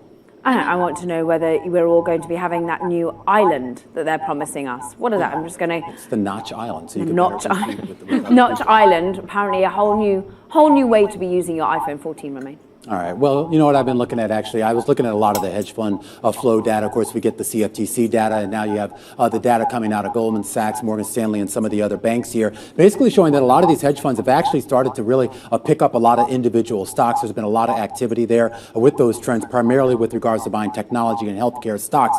That would seem to be a good thing, but it's interesting. Some of those same banks are also saying that when they look at what their clients are doing, they're also hedging a lot of that risk using ETFs and other indexes as well. So the general attitude here is that they're willing to sort of pick up some bargains here and there, but they're still wary about the broader picture and hedging against You know, that when you too. were gone... Why are you laughing? Are you laughing? Well, because Katie and I took Yeah. over, we did a whole triple take on single stock It was ETFs. huge. We Oh, wow. parachuted Eric Balchunas in. Yeah. Wild, Romain. I remember that. It was the best 30 minutes of my week, other than the actual ETF IQ.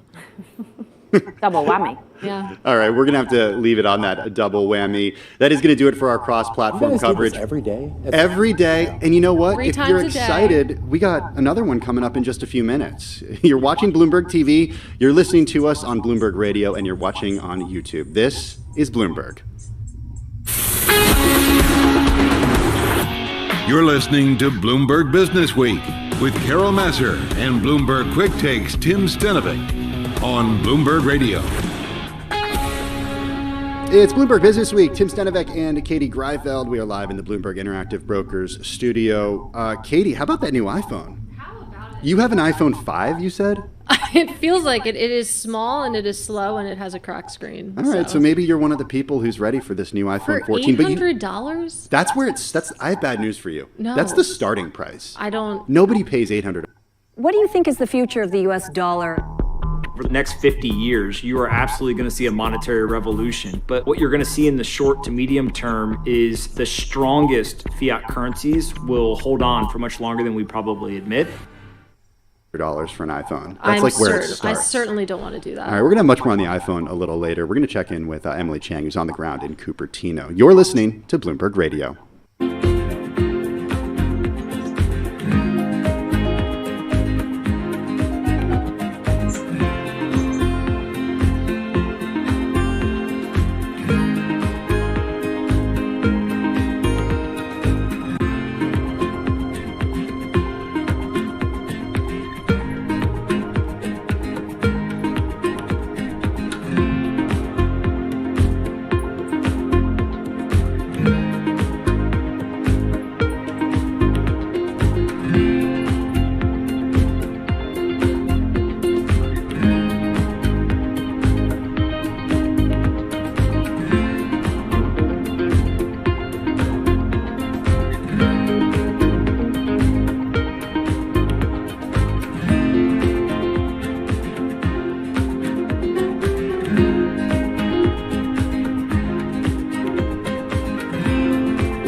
What do you think is happening in the blockchain industry right now?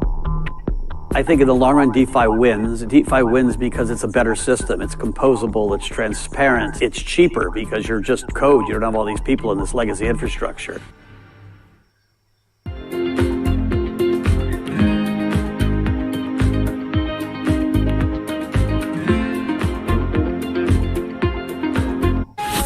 Broadcasting live from the Bloomberg Interactive Brokers Studio in New York. Bloomberg 1130 to Washington, D.C. Bloomberg 99.1 to Boston. Bloomberg 106.1 to San Francisco. Bloomberg 960 to the country. Sirius XM Channel 119. And around the globe, the Bloomberg Business app and BloombergRadio.com. This is Bloomberg Business Week.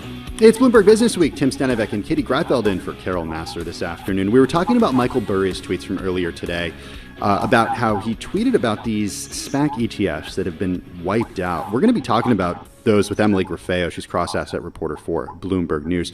First up, though, Doug Krisner is standing by with a look at the markets. Hey, Doug. Hey, Tim. So we've got a rally underway. In fact, the S&P right now is very near its best level of the day. I think that it's fair to say that the driver of much of the price action that we're seeing is the collapse in oil prices. It's helped to reduce concern over hot inflation, at least here in the near term.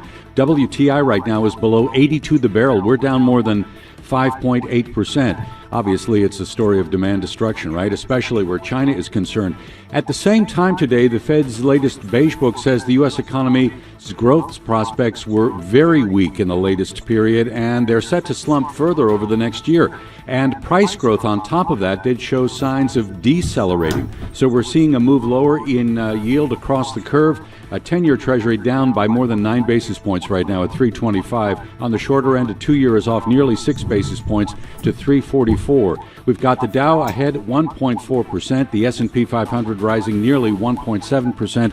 The NASDAQ Composite is up about 1.8%. I'm Doug Krisner, and that is your Bloomberg Business Flash.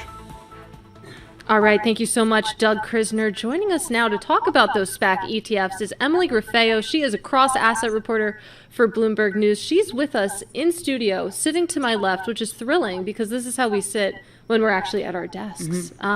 Let's talk about these SPAC ETFs. So we're talking about the Defiance Next Gen SPAC-derived ETF and the Morgan Creek Exos SPAC-originated ETF. Both shut last month. Why did it take so long? I feel like we've been talking about this SPAC downturn for a while now. Yeah, well, we have. And there's actually still a lot of SPAC ETFs that are still trading, like a lot of ETFs in the market right now that are following these speculative areas of the market. Crypto, psychedelics, cannabis, and they're still on the market. But all the fun stuff. Yeah, all the fun stuff. And it's been doing pretty poorly. But these two SPAC ETFs, I think it's an interesting story of the Fed tightening of monetary policy, kind of giving a double whammy to SPAC ETFs, because on the one hand, you have this tightening that's not very good for speculative risk assets like an ETF that tracks a new industry. And then on the other hand, the tightening is drying up the liquidity that made the SPAC market thrive in the first place. And so before they shut, it felt like they never really gained a lot of traction. If you look at the assets, if you look at the performance, for example. Exactly. You're an ETF reporter. You're an expert ETF reporter. Stop that. So, you know, I mean, even at the peak, the Defiance ETF was only about 112 million in assets, which isn't that large. And then it moved down to about 12 million when it actually liquidated in August. Even though I'm not an ETF reporter, can I still be part of this conversation? You can try. Okay, I'll try. Come on in.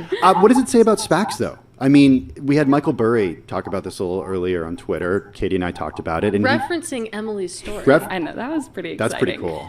Hey, that's really cool. Congratulations. Thank you. I mean, and Katie mentioned that it kind of, you know, symbolizes excess and frothiness in the market, whether we're talking about crypto. But SPACs are a little different because they're kind of cyclical, right?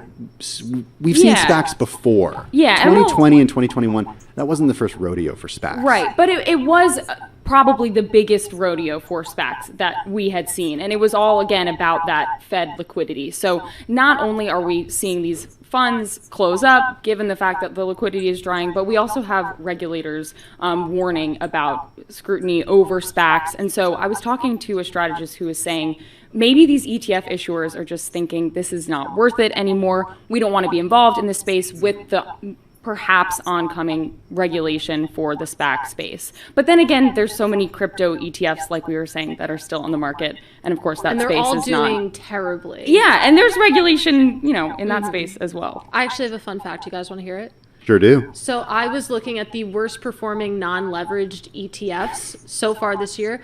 The first one, the top worst performer, is a dry bulk shipping ETF. The next 9 are all crypto related ETFs. I thought they were like psilocybin. One of them was psilocybin. Psychedelics? Yeah. No, that's also doing really poorly, but Okay. not as poorly. But That was- still super bad. Wow. Yeah. I didn't know the crypto ones. I mean, it makes sense, and we're going to talk about the crypto winter a little later. Yeah. So you didn't read the story that I put out last week? I have no excuse. I was going to say I had COVID, but I No, you was were recovering. fine. Yeah. Yeah. No, Moving no swiftly excuse. along. Let's go Okay. back to the ETF world. The 6.8 trillion U.S. ETF arena. You write that what we're seeing with these SPAC ETF closures, it's actually mirroring a broader pattern that we're seeing in the industry overall in terms of how young these firms were. Yeah, so both of these ETFs that closed were less than 2 years old. And we've been tracking on the Bloomberg Cross Asset team the fact that Diligently. in the ETF industry this year, almost half of the ETFs that have closed in 2022 were launched in 2020 or 2021. So we're seeing this trend of these newer funds launching and trading and then closing pretty soon after. Did you guys, I'm sorry, I was like fixing my computer here and my microphone. Did you guys talk about the anti-SPAC ETFs? Yeah, so actually, we were talking about the ranking of different funds. Yeah. And I was looking at the best performing active equity ETFs in the US. I love all the nuances there. I know, you had to really streamline it down. But one of them is a ETF that shorts SPACs. This is the AXS short DSPAC Yes. daily ETF. So that one's doing really well. How well? SOGU I is the want to give it ticker. a number. I think it's more than 50%. It feels like anecdotally a lot, and we could put numbers to this, but it feels like a lot of the short ETFs are doing well because if you think of the short Cathie Wood ETF, the short innovation ETF, that's also one of the blockbuster hits of this year. Yeah, and they're both from Axis, which is pretty impressive for Yeah. a newer, more indie ETF issuer. And we're talking about fund closures here, but we know that fund ETF launches have actually been really, really robust this year. Yeah, so that's the fund closures and these new funds, it might not be all that bad that we're seeing so many new funds close because in the last 2 years, we've seen so many new ETFs launch. So just the sheer volume of products out on the market means that there's more funds that are bound to close up as well. Yeah, it almost feels as if maybe we are actually nearing the point where there is an ETF for everything. Yeah, I think there is. I'm still tracking that breakfast one that I wrote about in January. What was that one? It was breakfast commodities. It was like so orange much fun juice, to it was write about. cattle, it was pork, hogs. I mean, with inflation, it's probably gone up quite a bit, although you have seen some disinflation in that space as well. Yeah, but it certainly is. But ETF dry for bulk everything. shipping, it's down like 70-something%. I wonder if people jumped in there after. It was one of the last best fall. performing ETFs in 2021. Okay, exactly. When shipping rates were just off the A charts, real right? sign of the times. All right. Emily Grafeo, cross-asset reporter for Bloomberg News, with us in the Bloomberg Interactive Broker studio. Check out her latest, well, it's actually not even her latest story. She's got another one in busy. there. She's very busy. 2 SPAC ETFs wiped out in 1 month. Signal the boom is truly over. Check it out on the Bloomberg terminal. And, of course, more of her work at Bloomberg.com. Let's get to Washington, D.C. now for World and National News with Nancy Lyons. Hey, Nance. Thanks, Tim. A tradition has returned to the White House. Today, Barack and Michelle Obama were back at the residence for the unveiling of their official White House portraits. President and Dr. Biden, Vice President Harris, and Second Gentleman Emhoff, thank you so much for your hospitality.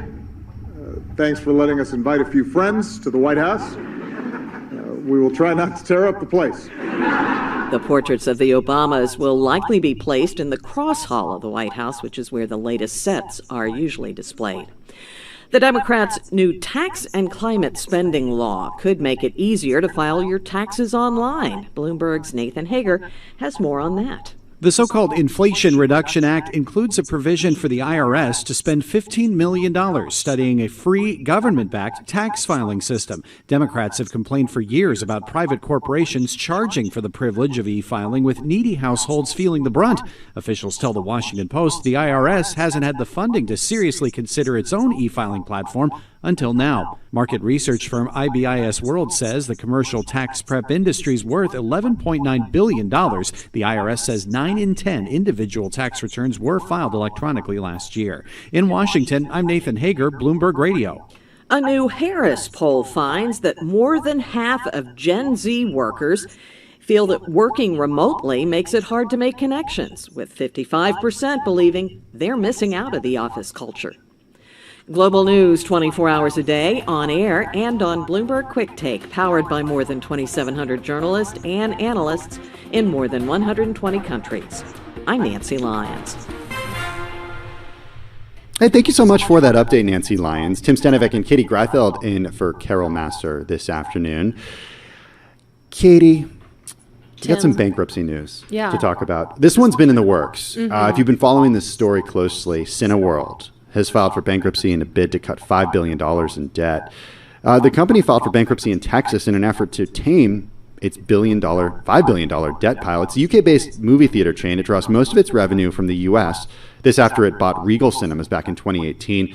It filed for Chapter 11 protection today. We should remind people Chapter 11 bankruptcy allows a company to continue operating while it works out a plan to repay creditors. So Cineworld, it has commitments for $1.94 billion of bankruptcy financing lined up from existing secured lenders. That's according to a company statement. The company's management and board of directors will remain in control of the business, and the company expects to significantly slash that $5 billion debt load with the support of its lenders in Chapter 11, again, according to that company statement, Tim. Yeah, in August, Cineworld surprised investors with an announcement that it was looking to restructure its balance sheet in a move that will likely result in very significant dilution of existing equity interests, end quote. Cambridge Partners, Eaton Vance, Invesco, and State Street are among Cineworld's largest creditors.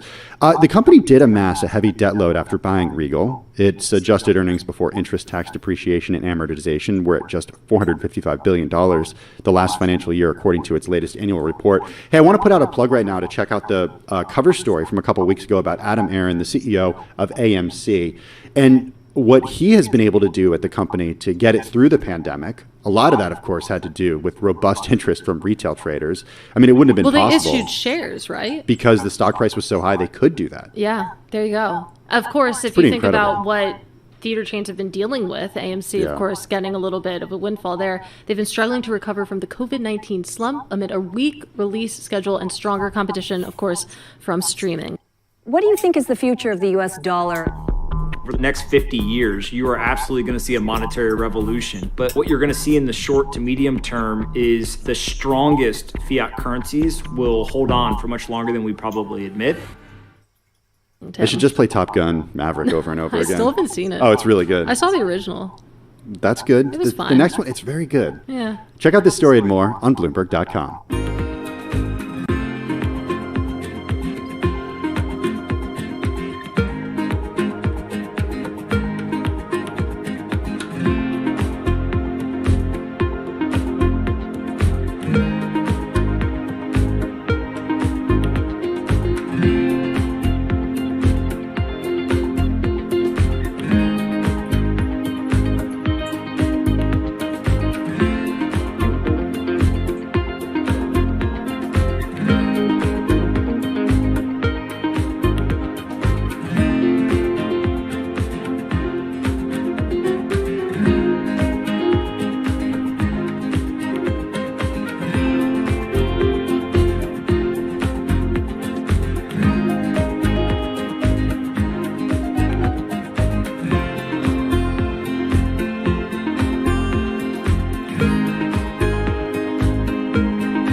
markets, headlines, and breaking news 24 hours a day at Bloomberg.com, the Bloomberg Business app, and at Bloomberg Quick Take. This is a Bloomberg Business Flash. We have a rally underway in the equity market. The S&P 500 near session highs right now, up about 1.8%. The driver of much of today's price action is a collapse in oil prices. This has helped to reduce concern over super hot inflation, at least in the near term. Now, at the same time, the Fed's latest beige book saying the U.S. economy's growth prospects were weak in the latest period, and they are set to slump further over the next year. At the same time, the beige book cited price growth showing signs of decelerating. We have yields lower across the curve. A 10-year Treasury now at 3.26%. We're down nearly 9 basis points. And on the shorter end of the curve, a 2-year at 3.44% with a loss in yield terms of nearly 6 basis points. We've got the Dow higher by 1.5%. The S&P 500, as I mentioned, up 1.8%. NASDAQ comp rising by more than 2%. Shares in Apple right now better by 0.7%. As expected, the company has unveiled the iPhone 14 along with a fresh slate of smartwatches and some new AirPods. The iPhone 14 will have satellite connectivity for emergency texting and reaching emergency services, and Apple's partner in this effort is Globalstar. I'm Doug Krisner, and that is your Bloomberg Business Flash. Thank you so much for that update, Doug Krisner. Really appreciate it. Well, in the current issue of Bloomberg Business Week magazine, catch it now. It's on newsstands, online, on the terminal, of course, as well, and then at Bloomberg.com/businessweek. There's an article about 5 years on. Amazon is still digesting that $13.7 billion Whole Foods takeover. The article, written by Matt Day, it's edited by Joshua Brustein. He is with us on the phone right now. Also with us is Joel Weber. He is the editor of Bloomberg Business Week. He's with us in the Bloomberg Interactive Broker studio. Katie and I were talking about this a few minutes ago, Joel. It was sort of like the where were you when you heard moment. There were so many jokes about getting avocado toast by drone. Yeah. Well, still waiting for that, by the way. By the way, that's another good Bloomberg Business Week story, is about the drones not materializing. Drones. Yeah. But what's going on with John Mackey, the guy who he's gone it all? He's gone. Exactly. Yeah. So what does that mean for Whole Foods? Co-founder of Whole Foods. 5 years ago, Amazon went shopping for some produce and ended up with Whole Foods. And you know, I think the point of the story is 5 years on, what was it all about? And that was sort of, I think, what interested Matt. And you know, what, Josh, to just put it to you, what was it all about, and what does Amazon really have to show for it now? $13.7 billion for groceries is more than I usually spend. Exactly. Yeah, I think both 5 years ago, both Whole Foods and Amazon needed something. Whole Foods had built itself up into this really big player in the organic grocery market, and then everyone else kind of figured out that they could do the same thing. And so Whole Foods was really struggling to figure out what its second act would be. Investors were calling for a shakeup, and it was just having a lot of trouble in the public markets. Meanwhile, Amazon had really been trying to get into groceries and grocery delivery, and it thought, you know, buy this 500-store chain of grocery stores and really just really power up our own entry into the grocery market. And 5 years later, it doesn't seem like Whole Foods problems have been solved. Its problems are still mostly the same. Amazon also has not taken over groceries, despite the fears that it would at that time. And it seems like we're largely kind of where we were, and not as much has happened as we would have thought. Well, that's what I want to talk about. 5 years later, what does Amazon have to show with this purchase? What has Whole Foods actually added or subtracted from its bottom line? So in terms of its bottom line, the answer is that this is one of the slower growing parts of Amazon's business. If you look at other aspects of Amazon's business, like cloud computing and sort of other real revenue drivers, those have been growing faster than the grocery business. And that business is also being, it's not just that groceries are growing slower, it's like they're not even growing as fast as competitors. So that just really hasn't taken off. They haven't figured out how to combine these two companies in a way that helps them compete in this specific market. Okay, so one thing, though, that it has done is, you know, if you need to return Amazon products or, you know, get grocery pickups, there have been some some noteworthy enhancements that either the mergers help facilitate, or that maybe Amazon shoppers have gotten out of it? So what has been on the good side here? Yeah, so I think the good side is that Amazon does have a large network of physical stores. As I said, there's about 500, and it has started to lean on Whole Foods, the expertise in there to help with Amazon Fresh, which is its other chain of grocery outlets.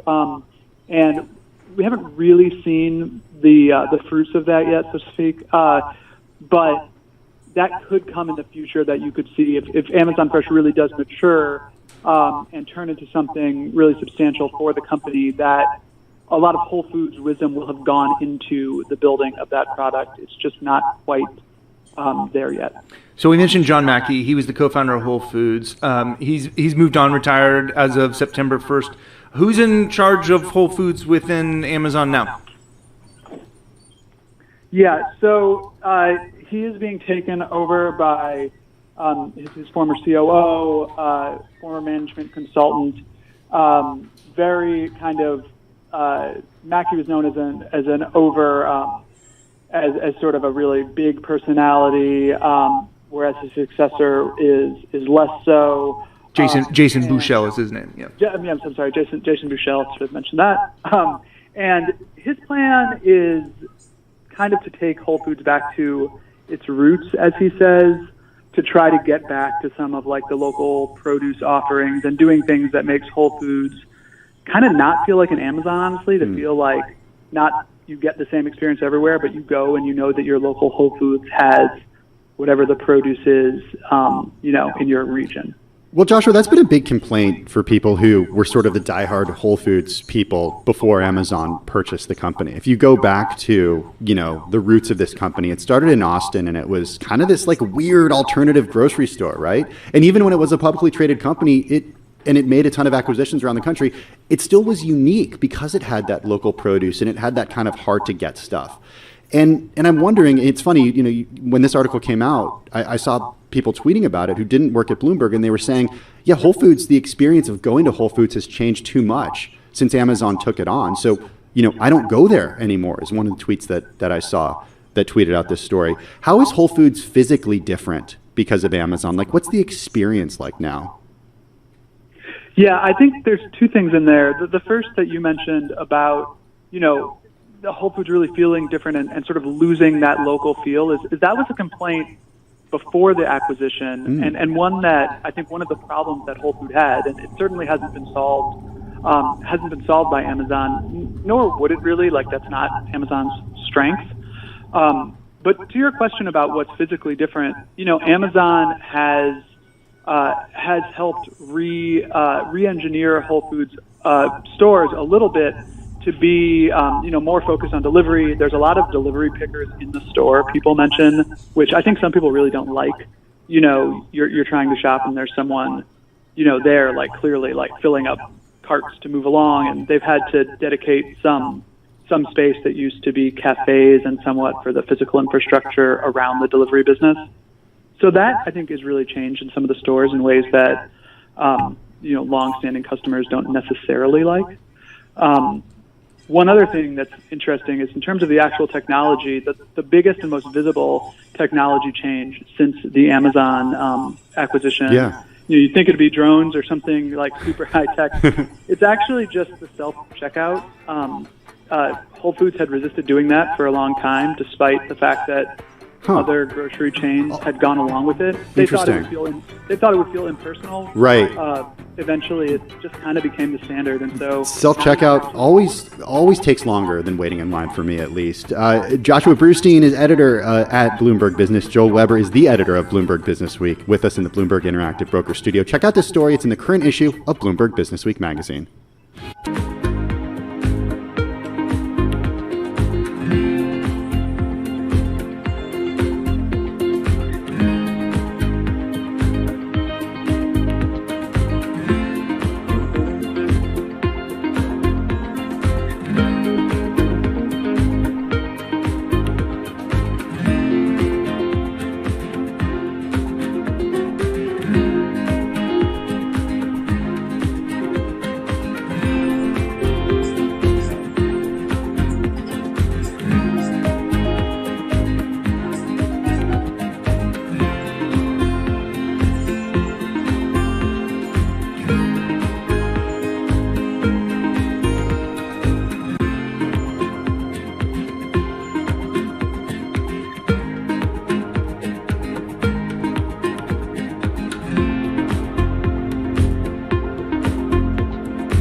Countdown to the close.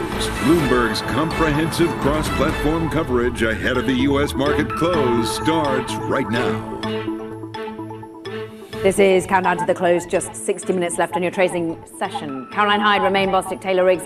We're joined now by our colleagues Tim Stenovic and Katie Greifeld. And as we do day in, day out, we go TV, radio, YouTube to discuss what is actually a reprieve, a bounce back, a maybe move in the dollar that answers it all. And finally seen some green on the screen up there, and also seen some green when it comes to Apple. That's what I'm focused on, because it's got its Far Out event happening today in Cupertino, California, the first in-person event that the company has had for the iPhone in quite a long time, since the pandemic. The iPhone is still going to cost you, and investors are pretty happy about it. Apple shares are up by close to 0.8%. It's underperforming the S&P 500, but it's not down, and typically Apple stock moves down on days when it launches this big product. I like to imagine that you were describing the event as Far Out, but no, that is actually the name. But I want to go back. It's because of the satellite technology that they're it's cute. using. It's cute. I want to go back to the dollar, though, because we've been talking a lot about dollar strength. The Bloomberg Dollar Index, of course, a little bit lower today. But what's been interesting about this bout of dollar strength is that a lot of it is coming against advanced economies. Usually it's the emerging market currencies that bear the brunt of the dollar strength. But as you can see with this chart, actually, the trade-weighted dollar index against advanced economy has soared 10% this year versus just 3.7% against EM currencies. All about really the direction of the dollar that dictates trade on the day. I think we're looking at overall session highs across the markets, S&P 500 now at 1.9%, let's call it. Volumes up about 8%, and we're up 72 points. So let's look at the Dow Jones Industrial Average up 1.5%. That's 474 points on the upside. The Nasdaq having a great day, up more than 2% as yields come spiraling lower, and the Russell 2000 also up 1.9%. Taylor. And only 22 stocks in the red. So you really sort of see this bullishness on an individual sector, and you also really see that on sort of the individual security level as well. We can do it both in this next screen. Take a look at this. Pretty much everything in the green except for energy, which of course is the opposite of the story for the year. As crude falls, the energy sector falling along with it.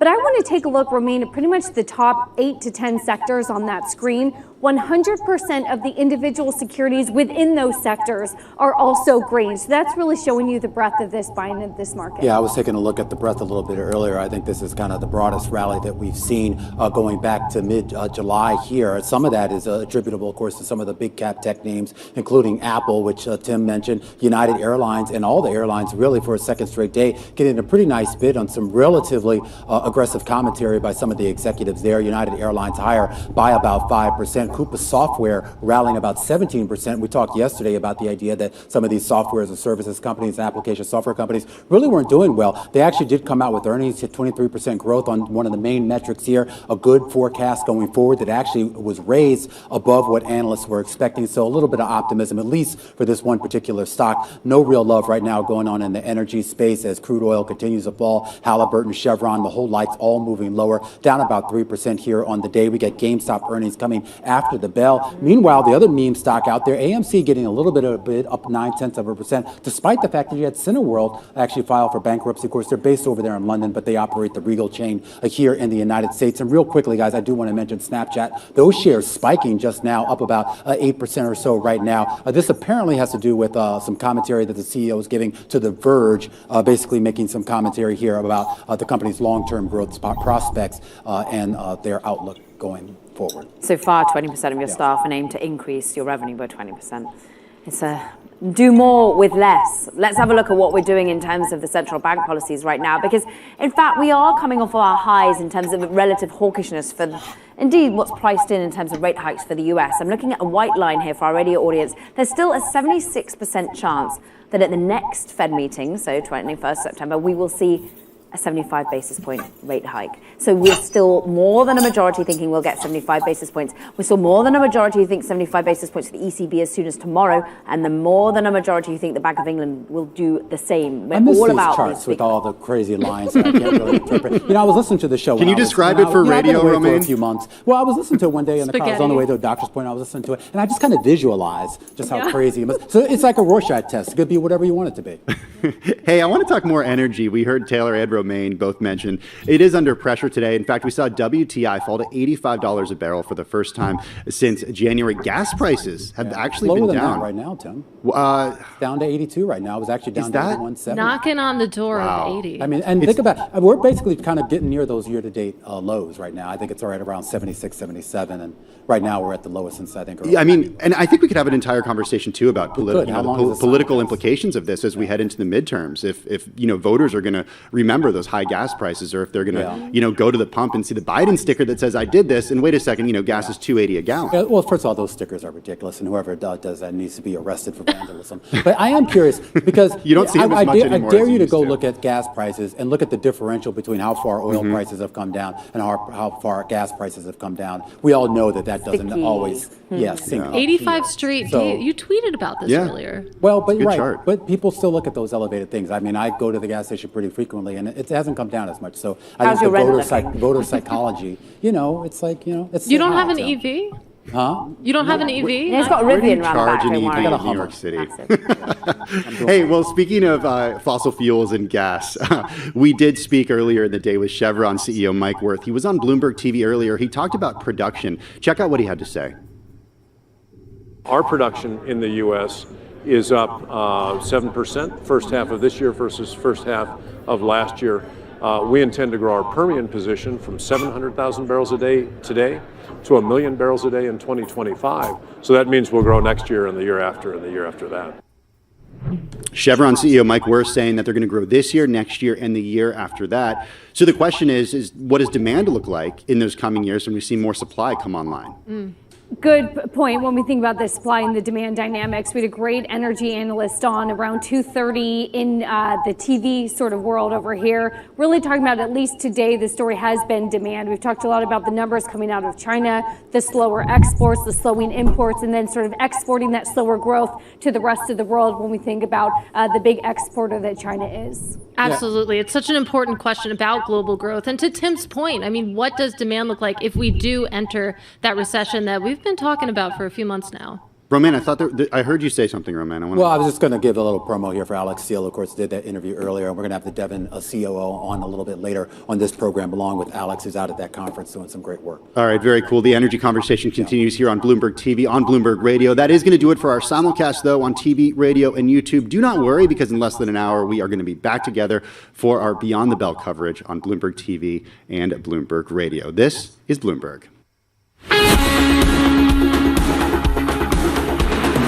You're listening to Bloomberg Business Week with Carol Massar and Bloomberg Quick Takes Tim Stenovec on Bloomberg Radio.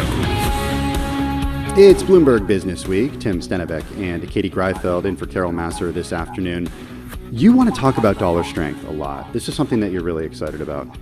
I am interested. Again, I was a currencies reporter. For Not 2.5 when there was years. anything interesting happening in currencies, though. Well, it's so funny. Actually, the dollar was extremely strong from the period that I was a currency reporter, about mid-2017 Okay. to the end of 2019. Yeah, this is when Trump was essentially touting the strength of the dollar. Yes, he was super proud of it. And I mean, people were talking about currency intervention back then. And you compare the strength of what was a very strong dollar back then to what we're seeing now. I mean, the dollar is so much magnitude stronger than it was back then. It's got serious implications, not just for emerging markets, but the big story that you sent around earlier, which I really appreciated, was what it means for developing markets. Mhm. You know, as other currencies are pushed lower, brings up the cost of imported goods, it feeds inflation, and it really sets a tall task for these central banks that are trying to get inflation under control. And it's an interesting conversation to have when you think about sort of the dynamic of developed nations. They don't intervene in their currencies like EM central Right. banks do. They do raise interest rates, the central banks. We have a big decision from the ECB tomorrow, that 75 basis point question. We got 75 basis points from the BOC, the Bank of Canada, today. I'm so glad you mentioned that one. I did. I was just going to say the Bank of Canada. Yeah. So you're dialed in. You're plugged in. I got to prepare for the quiz every week, which you I put together. Yeah. Oh God. Yeah. 5 p.m. on Thursdays. But I mean, whether that's enough to actually sort of stem the weakness in these other G10 currencies, so far it hasn't been. All right, we got much more, and we're going to talk currencies too a little bit later in the program. You're listening to Bloomberg Business Week. Let's get to world and national news with Nancy Lyons in Washington, D.C. Hey, Nance. Thanks, Tim. New concerns are being raised after a Washington Post report that a highly sensitive defense document was found during the August search of former President Trump's Mar-a-Lago home. Bloomberg's Washington correspondent Anne-Marie Hordern with details. It says a document describing a foreign government's military defenses, including its nuclear capabilities, was found by FBI agents who searched former President Donald Trump's Mar-a-Lago residence and private club last month. According to people familiar with the matter, some of the seized documents detail top secret U.S. operations so closely guarded that many senior national security officials are kept in the dark about them. So we're talking about documents that the clearance levels, the president and maybe the cabinet. That's Bloomberg's Anne-Marie Hordern reporting from Washington.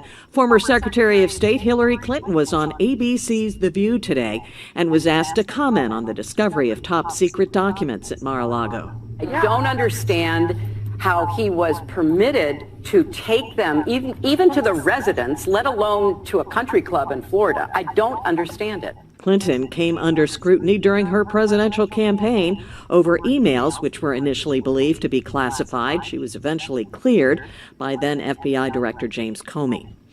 The Anti-Defamation League Center on Extremism says it pored over more than 38,000 names on a leaked Oath Keepers membership list and found the names of hundreds of U.S. law enforcement officers, elected officials, and military members. The Oath Keepers is a far-right extremist group that's accused of playing a key role in the January 6th assault on the Capitol. Global news 24 hours a day, on air and on Bloomberg Quick Take, powered by more than 2,700 journalists and analysts in more than 120 countries. Thank you so much for that update, Nancy Lyons. Tim Stenavec and Katie Greifeld in for Carol Masser this afternoon. This was the first story I read this morning. Tell me about it. Okay, because everyone was tweeting about it. Yeah. When you wake up in the morning, you look at Twitter as like your first thing, right? Absolutely.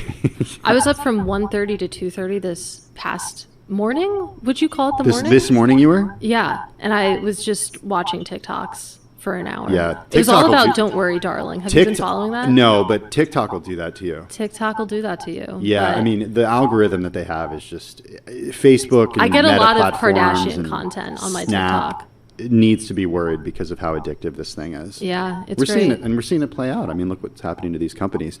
Hey, no good transition there from. No, I feel actually, like a great there's one to transition make. because you were talking about Kim Kardashian. Yeah, content I on was trying to TikTok. tee you up. Oh, thank you. Well, speaking of Kim Kardashian, she has started a private equity firm with a Carlyle partner. This is bull market behavior. It really is. It really, she's swimming against the stream here. Yeah, But Kim- she's had so much success. Yeah, she's got cash to burn. She's the latest celebrity to try her hand at private equity. She's joining longtime Carlyle Group executive Jay Sammons to start a new firm, Sky Partners. That's SKKY, Yeah. I think it's a reference to Skim, right? Doesn't she have the Skim brands, Yeah. and then they're launching that new skincare line as well? You're on top. Yeah, I of read the this. story already. That's cute. Okay, So- Sky Partners is going to focus on investments in the consumer and media industry. There are a couple of things that Kim Kardashian knows quite a bit about with her success, and I don't even know. She's Keeping up with revolutionary. the Kardashians. When I had COVID, Yeah? I watched so much Kardashians. Really? Yeah, it was the perfect level of concentration. It was all I had to give. But in any case, of course, if you're a Kardashian fan, you know that Kris Jenner, her mother, is involved. She's going to be a partner at the firm, according to a statement. Of course, Kris Jenner is her manager, her momager, if you will. Sammons worked at Carlyle for nearly 17 years. He was associated with investments including Beats by Dre and some skincare companies and more. Check out this story and more on the Bloomberg Terminal or at Bloomberg.com. You're listening to Bloomberg Business Week on Bloomberg Radio.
markets, headlines, and breaking news 24 hours a day at Bloomberg.com, the Bloomberg Business app, and at Bloomberg Quick Take. This is a Bloomberg Business Flash.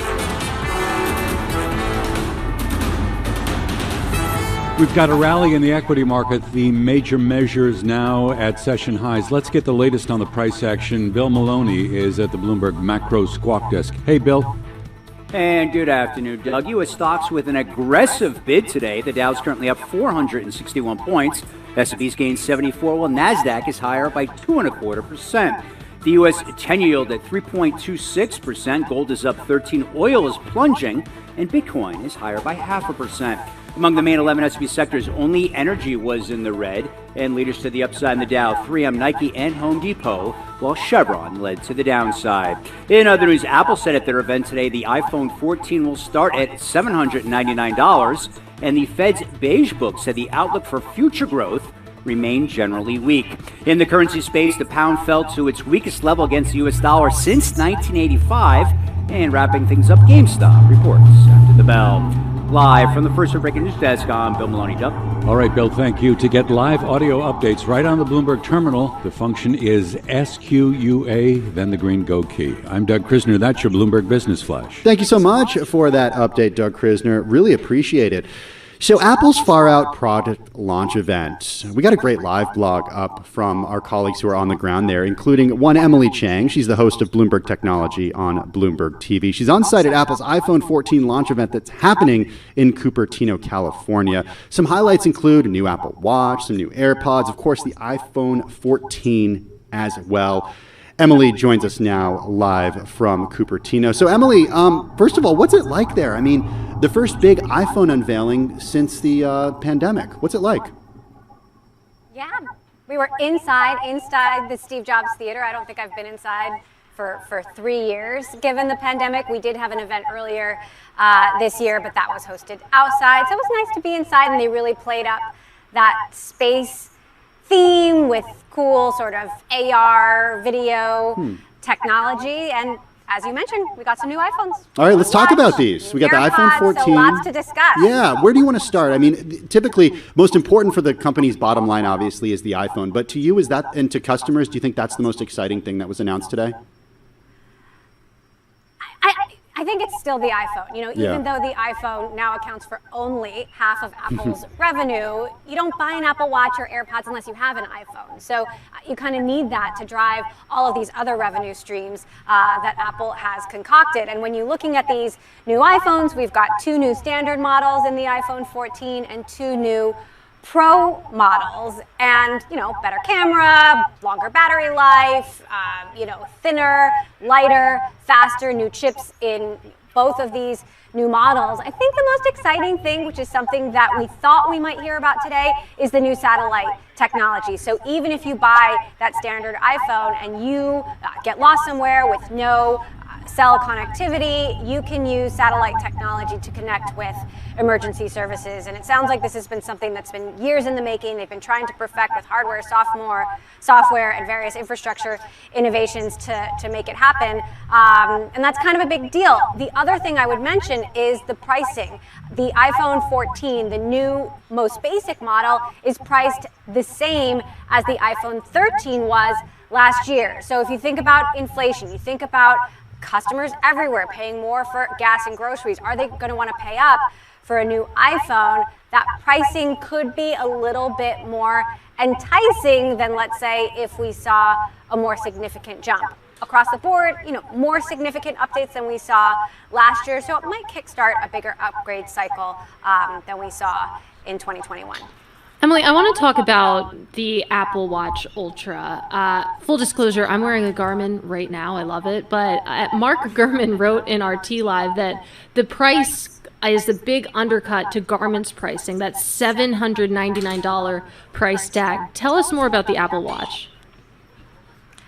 Huge undercut. Coming in at $799, I believe the Garmin, Katie, correct me if I'm wrong, priced at about $1,000 to $1,500. My husband bought it, I'm not higher-end sure. Model.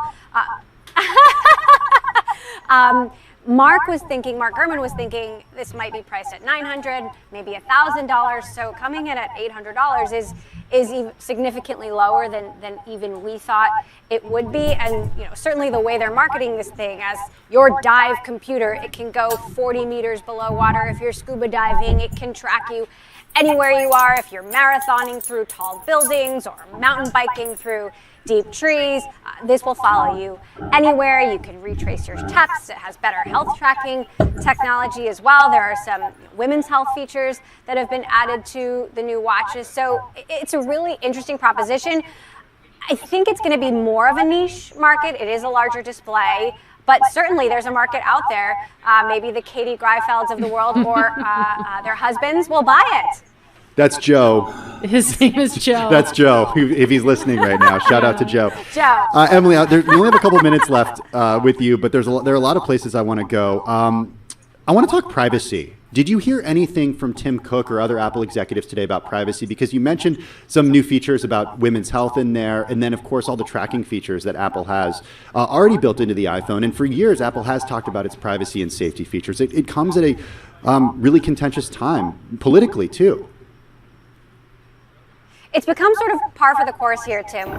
Whenever Apple announces these new features, we can track this and that, they always make sure to say in these amazing videos that they put together that, by the way, your data is protected and your data is safe with Apple, and you need to use two-factor authentication, for example, to access this and that data. And yeah, when you're talking about women's health data, when you're talking about menstruation tracking or ovulation tracking, which is what the new temperature sensors can do now, that's really personal information that you don't necessarily want anyone else to know. So they certainly played that up today, and as you say, it's one of Apple and Tim Cook's biggest selling points, that Apple is on your side and other big tech companies may not be. Okay, Emily, we have 30 seconds left. My favorite thing to lose, because I lose them every time I buy them, AirPods. The new AirPods Pro, I've always argued they should be in the services category instead of a hardware category, because I treat them like a service with how much I buy them. Update there. Totally. New AirPod Pro, more personal sound, also a better chip, longer battery life. But like you said, I'm not sure I'm going to buy them because I lose them all the time. Yes, I love my AirPods, but I can't hold on to them. So it'll be interesting to see what the market is for those. Yeah, I'm keeping my older AirPods until I lose them for now. Hey, Emily Chang, you've got a special edition of Bloomberg Technology live from Apple's iPhone 14 launch event. Be sure to tune in, everyone, at 5 p.m. Wall Street time on Bloomberg TV. A lot of great guests lined up, and they're really digging into everything that happened today, live from Cupertino. You're listening to Bloomberg Radio, and this is Bloomberg Business Week.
Broadcasting live from the Bloomberg Interactive Brokers Studio in New York. Bloomberg 1130 to Washington, D.C. Bloomberg 99.1 to Boston. Bloomberg 106.1 to San Francisco. Bloomberg 960 to the country. Sirius XM Channel 119. And around the globe, the Bloomberg Business app and BloombergRadio.com. This is Bloomberg Business Week. Okay, I promised a few minutes ago that we'd continue talking about currencies. What I didn't specify was what type of currency, okay? We're not talking dollar strength here. We are talking crypto. To do that, we're going to be joined in just a few minutes by the managing editor for crypto here at Bloomberg, Stacey Marie Ishmael. Don't go anywhere because we got a couple great stories to chat about, including the decline that we're seeing in Bitcoin. We could be heading to those 2022 lows. Let's get over to Doug Krisner, though, because, Doug, we got less than a half hour to go. That's right, Tim. And talk about declines. Look at the price of crude oil today. WTI was down 5.7% in the regular session, sub 82 the barrel, the lowest level that we have seen since about January 11th. And that has helped to reduce a lot of the concern over hot inflation, at least in the near term. This obviously is a story of demand destruction, especially where China is concerned. Some of the eco data that we had overnight for China was very, very dismal. Export growth slowing more than forecast, and imports barely grew as domestic demand struggled. We also had the Fed's Beige Book. U.S. economic growth prospects were weak in the latest period, and they are set to slump further over the next year. Look at the 10-year Treasury, down 8 basis points to 326.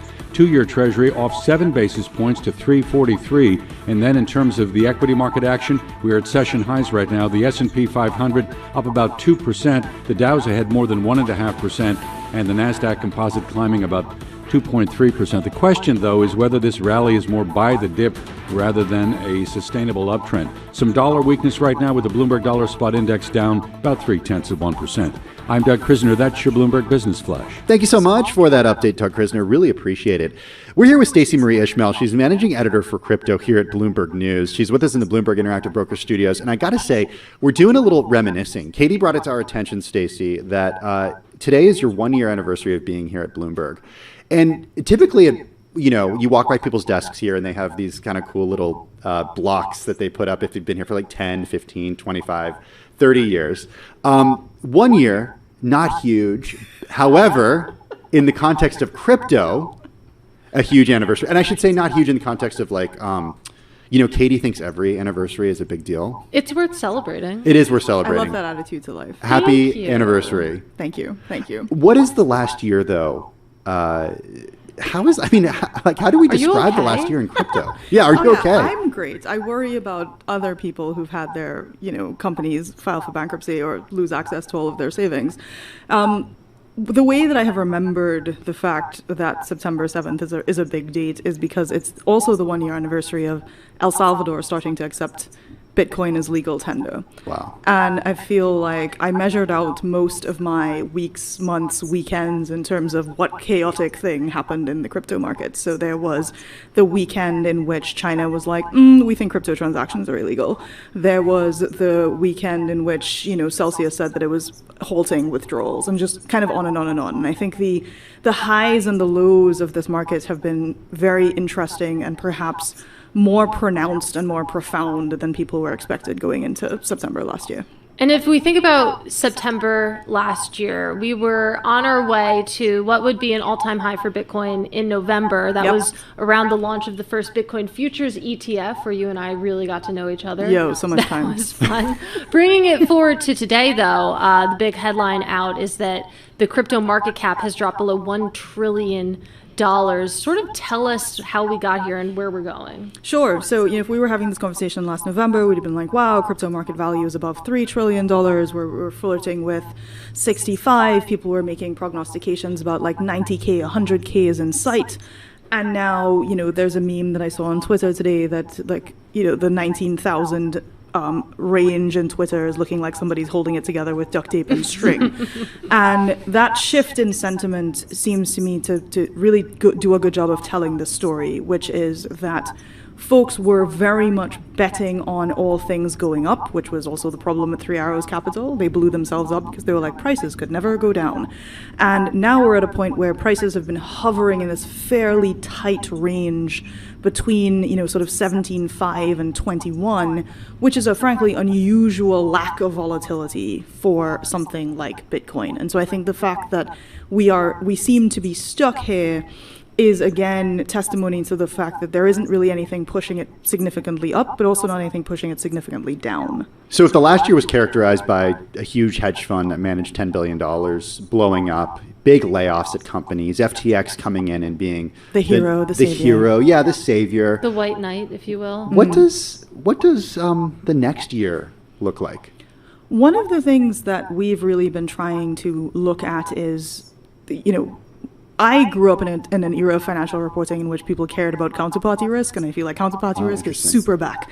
And the big question, or the series of questions that we're asking in crypto right now is like, okay, we know about the Celsiuses, the Voyagers, the Volds. Who are all of their counterparties? We know about these miners that are saying, they're dealing with liquidity challenges or other forms of financial distress, and they have different pools of energy that they might be providing. Who are their customers? And trying to sort of work down the chain of where do we expect different kinds of fallout. Simultaneous to that is we fully expect executive shakeups. And we've already started to see that happening, like CEO departures, whether voluntary or otherwise, CFOs deciding, I'm going to piece back out to JP Morgan where my life was a lot more chill. That kind of, this is a time of distress, and in a time of distress, senior executive and senior management teams are going to reorg in ways big and small. Yeah, it feels like the crypto sphere is learning a lot of TradFi lessons it's super right now TradFi. when it comes to counterparty risk, collateralized lending. Well, that's a good idea. But I want to go back to the market cap question here, because obviously Bitcoin has gone down a lot, but Ether, there's actually a lot of optimism there. The Ether market cap has kind of been growing over the past few months, of course, as we lead up to the merge.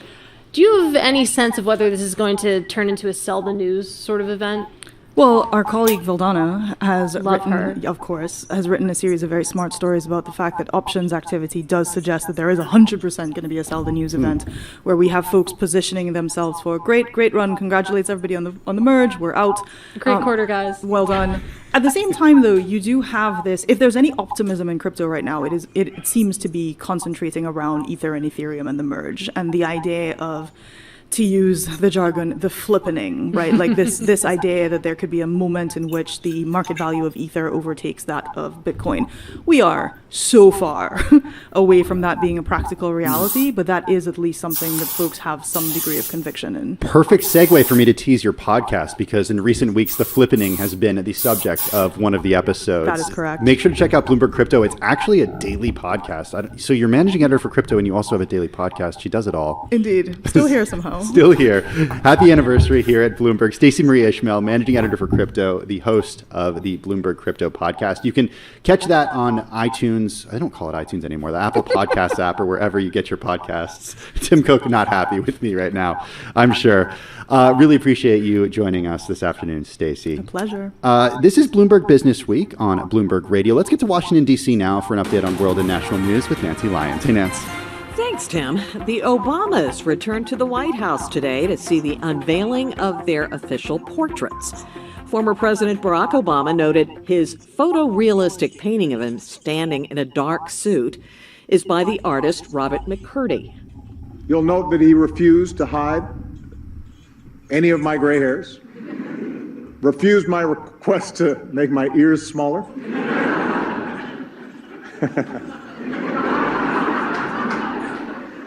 He also talked me out of wearing a tan suit, by the way.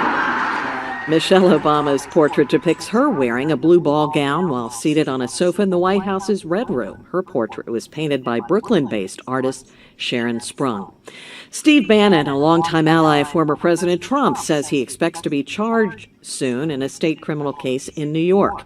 He's expected to turn himself in tomorrow. The indictment remains sealed, but there is speculation it involves a New York investigation of his fundraising efforts to build a border wall. He was pardoned by Trump on federal charges related to the operation. New York Governor Kathy Hochul says it is time to restore some normalcy to the city and ease one of the last remaining restrictions from the COVID-19 pandemic. Department of Health will be issuing new guidance regarding masks based on the CDC guidance, and starting today, masks will be optional. Hochul made the announcement shortly before getting her Omicron-targeted booster that's being made available this week. She says the new booster made it possible for the state to relax its masking requirements. Global news 24 hours a day, on air and on Bloomberg Quick Take, powered by more than 2,700 journalists and analysts in more than 120 countries. Thank you so much for that update, Nancy Lyons. Well, you just heard it right there from Nancy Lyons in Washington, D.C. The New York governor has lifted mask mandates for New York City subways and shelters. We're talking about Kathy Hochul. She's lifted the state's mask requirement for public transit. It removes one of the last remaining government mandates of the COVID-19 pandemic. Katie, I still wear a mask on the subway. That doesn't surprise me. I don't think I will ever go back to not wearing a mask on the subway. That's what my husband says. He's also someone who masks in the subway, but I don't know. I want to meet this Joe, smart guy. Yeah, he's great. I talk about him a lot. But in any case, Hochul announced the decision on Wednesday after months of confusion among commuters befuddled by varying national I wasn't confused. It's been befuddling. Literally on every bus that drives by in New York City, it says masks required. Yeah, and then no one is wearing a mask except maybe the driver. And me. And Tim in the back of the bus. Exactly. But Hochul spoke during a press conference. She said that we haven't seen any spikes, and also people are getting back to work, back to school. We have to restore some normalcy to our lives. So I guess we're going to see those big yellow signs come down, Tim. Well, no, they're going to change them around. Okay. So here's what they're going to say. The big yellow signs are going to say masks are encouraged, but optional. Let's respect each other's choices. It's very similar to what you hear from airlines now. If you fly on airlines, since the mask requirement is no longer required, what the flight attendants will say, or the pilot will say, is that, please respect others' decisions to wear or not wear masks. Unfortunately, I haven't seen any conflicts on any of the flights that I've been on. Have you been ridiculed? No. For wearing a mask? No, people leave me alone. That's good. They can see it in my eyes. Yeah. Yeah, leave me alone. Don't mess with Tim Stenovic. But I mean, it's also in addition to mass transit, correctional facilities and shelters will no longer require masks. They will remain in effect, though, at adult care facilities as well as other health facilities regulated by the state, Tim. Check out this story and more when it comes to our coverage of the recovery. We've talked a lot this week about banks bringing employees back. You can find all that coverage on the Bloomberg Terminal and at Bloomberg.com. You're listening to Bloomberg Business Week, and this is Bloomberg Radio.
hits, headlines, and breaking news 24 hours a day at Bloomberg.com, the Bloomberg Business app, and at Bloomberg Quick Take. This is a Bloomberg Business Flash.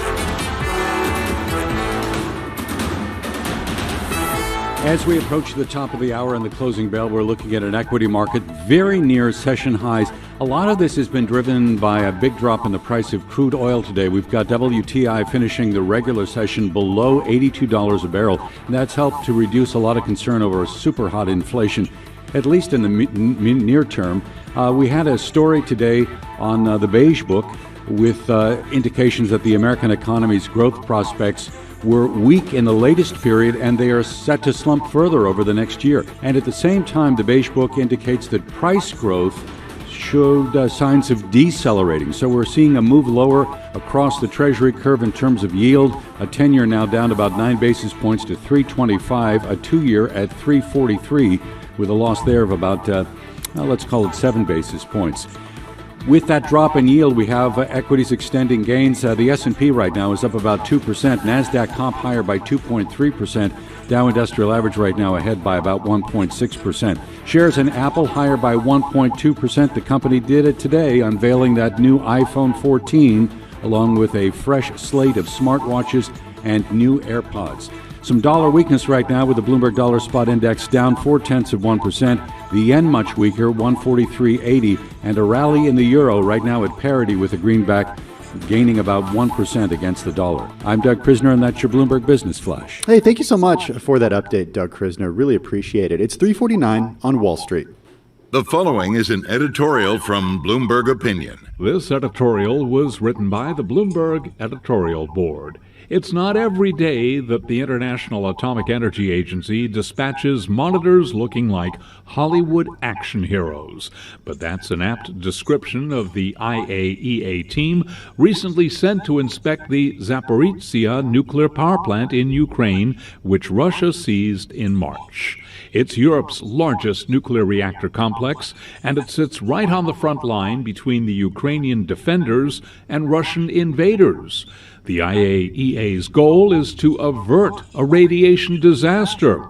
Putin will never agree to unilaterally withdraw his troops and yield the plant to the Ukrainians, which would amount to retreat. So the goal of negotiations must be the creation of a demilitarized zone in and around the nuclear complex. Such a solution will be extremely difficult to achieve, but anything less could be disastrous. This editorial was written by the Bloomberg Editorial Board. For more Bloomberg Opinion, please go to Bloomberg.com/opinion or OPIN-GO on the Bloomberg terminal. This has been Bloomberg Opinion. I'm driving in my car. I turn on the radio. How about you let me drive? Oh, no. Who's gonna drive you home? Honey, please, I'll do the driving. Drive on. Excuse me, I want to drive. It's the question that drives us. This is the Drive to the Close. That funky music will drive us till the dawn. On Bloomberg Radio. Wow, it is already that time for the Drive to the Close. We got less than 10 minutes to go in trading on this September 7th, and we got ourselves a rally. We just heard it from Doug Krisner. The S&P 500 higher by 1.9%, the Dow higher by 1.5%, and the NASDAQ higher by 2.2%. Let's get into the technicals of this with Quincy Crosby, Chief Equity Strategist at LPL Financial. Quincy joining us this afternoon on the phone from Charlottesville, Virginia. Quincy, good to have you back with us. How are you? Fine, thank you. Well, it's really good to have you with us, especially on a day where we're seeing a rally like this, because I want to know from a technical analyst perspective what you're keeping an eye on. Because a few weeks ago, when we were talking about the rally that we saw, coming off of June, a lot of technical analysts were like, okay, this is retraced more than 50% of its lows, so this rally is good to go. But here we are, Wednesday, September 7th, and we are still down 16.5% for the year. Well, exactly. I mean, technical analysis is very helpful, but you also have other factors for the market. And needless to say, this market is one that has attributes that are a little bit different than, for example, when the market just moved off of its lows in January 4th, 2019, when the Fed basically had a major pivot. So this market right now, today's market, what's nice to see is we're not seeing selling into it. We've had a couple of other days where the market started off in the green. There were catalysts for that. And yet the selling into it, the selling pressure was immense. This is still a trader's market. And if traders are losing money, they're going to find a pocket of strength in order to sell into it. And here we are just about at the close, and the market, I think, is holding very, very nicely. It doesn't mean this is the beginning of a new trend upward, but certainly lower gasoline prices, lower oil prices in total, and absolutely a weaker U.S. dollar is extremely helpful to underpin the market. Well, let's talk about the U.S. dollar, because you are seeing a bit of a reprieve today. But, it feels like the dollar can't keep it down. We do have the European Central Bank decision expected tomorrow. Could be 75 basis points. When you think about the dynamic between the interest rate differentials, would a 75 basis point hike from the ECB be enough to sort of stop the dollar strength that we've seen? It would initially, absolutely, because, even the last, the first hike they had was 50 basis points. The market had been expecting 25 basis points. They surprised the market. And at the Jackson Hole meeting, a number of the officials from the ECB echoed the comments that Chairman Powell mentioned. They even talked about front loading. They talked about being aggressive. So I think that the market, the currency market, is kind of sniffing out that they may actually come in with 75 basis points. The rhetoric matters, when they have the press conference. But again, it may not be lasting if then they start pausing and if they then go back to 50 or 25 basis points. So, but it's enough. It just shows you how the U.S. dollar is underpinned by other central banks. Granted, it's a refuge safety currency. There's no doubt about that. But in this period, it is about the interest rate differential, a hawkish Fed and a Fed that is acting on its aggressive rhetoric. And part of the Fed's aggressive rhetoric and action, the net effect of that has been higher interest rates, of course, on all bonds, but especially on cash, which is really interesting to me. I cover ETFs, and if you look at the cash-like ETFs that cover Treasury bills, they've just seen billions and billions of dollars come in the past couple of weeks. Quincy, I'd love to hear your view on cash, whether in this sort of equity market, we are seeing some strength today, but it's been very choppy. Is cash a good place to be? Well, it is. If we look at it in terms of the market, through the market's eyes. So, for example, if you look at the cash that portfolio managers have under management, it's immense. And when that cash starts moving into the market, they pay very close attention, usually when they follow technicals, it's the 200-day moving average. But once that cash starts coming into the equity market, it's going to be powerful. It's going to be a tsunami of money coming in. So in that sense, it's very important. And then, there are others who just want to hold on to it,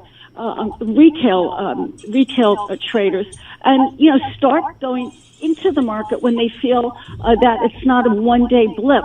We don't know where we're going to be tomorrow. I mean, the mentality in this market is such that you don't know what tomorrow has to offer.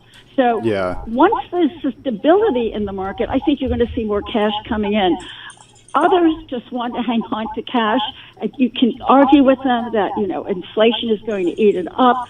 People love cash. They feel safe. They feel secure. And that's why money is going into the banks. It's going into money market funds, even with low rates.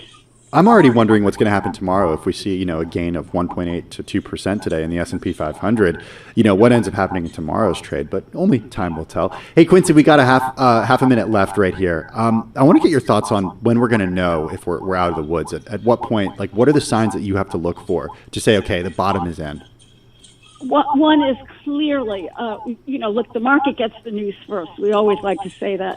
And when the market feels that the Fed really is on its way to finishing up. I think the market's going to move very, very quickly. But in terms of sectors moving, we saw consumer discretionary today, along with consumer staples doing well. But when consumer staples give way to consumer discretionary, that's a signal. And I always look at the semiconductors. When they can have a stable bid, a viable bid, it's telling you that the market sees growth ahead. Quincy Crosby, Chief Equity Strategist at LPL Financial, joining us this afternoon on the phone from Charlottesville, Virginia. Just a couple of minutes to go until the market close. But don't go anywhere, because we are about to be joined by our friends at Bloomberg TV for our Beyond the Bell coverage of the market close, not just here on Bloomberg Radio, but also on Bloomberg TV and, of course, on YouTube. This is Bloomberg. Beyond the Bell, Bloomberg's comprehensive cross-platform coverage of the U.S. market close starts right now. And right now, we are 2 minutes away from the end of the trading day. Romaine Bostick, Caroline High, Taylor Riggs counting you down to the closing bell. Here to help take us beyond the bell, it's our global simulcast with Tim Stenovec and Katie Greifeld. We welcome our audiences across Bloomberg Television, Bloomberg Radio, and on YouTube. Tim, interesting rally going on here, as Taylor has pointed out, strongest rally that we've seen since early August, and the breadth of this rally, the strongest that we've seen since mid-July. Yeah, we just spoke to Quincy Crosby over at LPL, and she essentially said there's a lot to love when you look at today's rally, because you look across the macroeconomic environment, and she sees lower gas prices, lower oil prices, and a little bit of, a reprieve in the U.S. dollar strength. That's all helping the market, but it doesn't necessarily mean that it's the beginning of a new trend upward. Even still, you add that all together, all that good news, and you are seeing volatility drain once again from the markets. I'm looking at the VIX below 25, just very, very muted all summer, it feels like. I guess that is what makes markets. I think it's interesting as you highlight the bullishness of Quincy Crosby. We highlight maybe some of the more cautious tones, Caroline, that on the TV side that we've gotten. Mike Kontopoulos, of course, within the fixed income. Linda Distel, of course, within the world of equities, saying it's never a good sign when you get these big rallies and then followed by 3 straight weeks of declines and you just can't seem to hold on to some of these gains. Yeah, and I think when you talk about whether this sort of has that follow through, the idea that there is a lack of conviction, you see that with regards to the cash positions out there. You see that with regards as well to some of the volume that you see on the individual names. Not quite where we were just a few months, or I should say maybe about a year ago, when there was a lot more enthusiasm out there. We are going to get some earnings after the bell, waiting on GameStop here. But now, as we hear the bells here in New York, Dow Jones Industrial Average looks like it's going to finish higher on the day by about 440 points and change as we wait for these numbers to settle. That's a gain of about 1.4%. The S&P 500 higher by about 72 points or 1.8%. Going to close right at 39,079.99 here, so just shy here of that all-important round number that some folks keep an eye on. The NASDAQ Composite higher by 2% or 245 points, and the Russell 2000 not to be missing out here, up by about 2.2% to 1832. All right, look at that. The Russell, the overperformer of the day today. Hey, Taylor, you talked about breadth. Taking a look under the hood of the S&P 500, 476 stocks moved higher. Only 26 stocks were lower. I have a feeling a lot of those were energy companies. Let's talk about some of the breadth of this market, Tim. For our radio audience, the sector best performers, the worst performers, it is 99.9% all in the green. So let's start with some of the winners given the bullishness.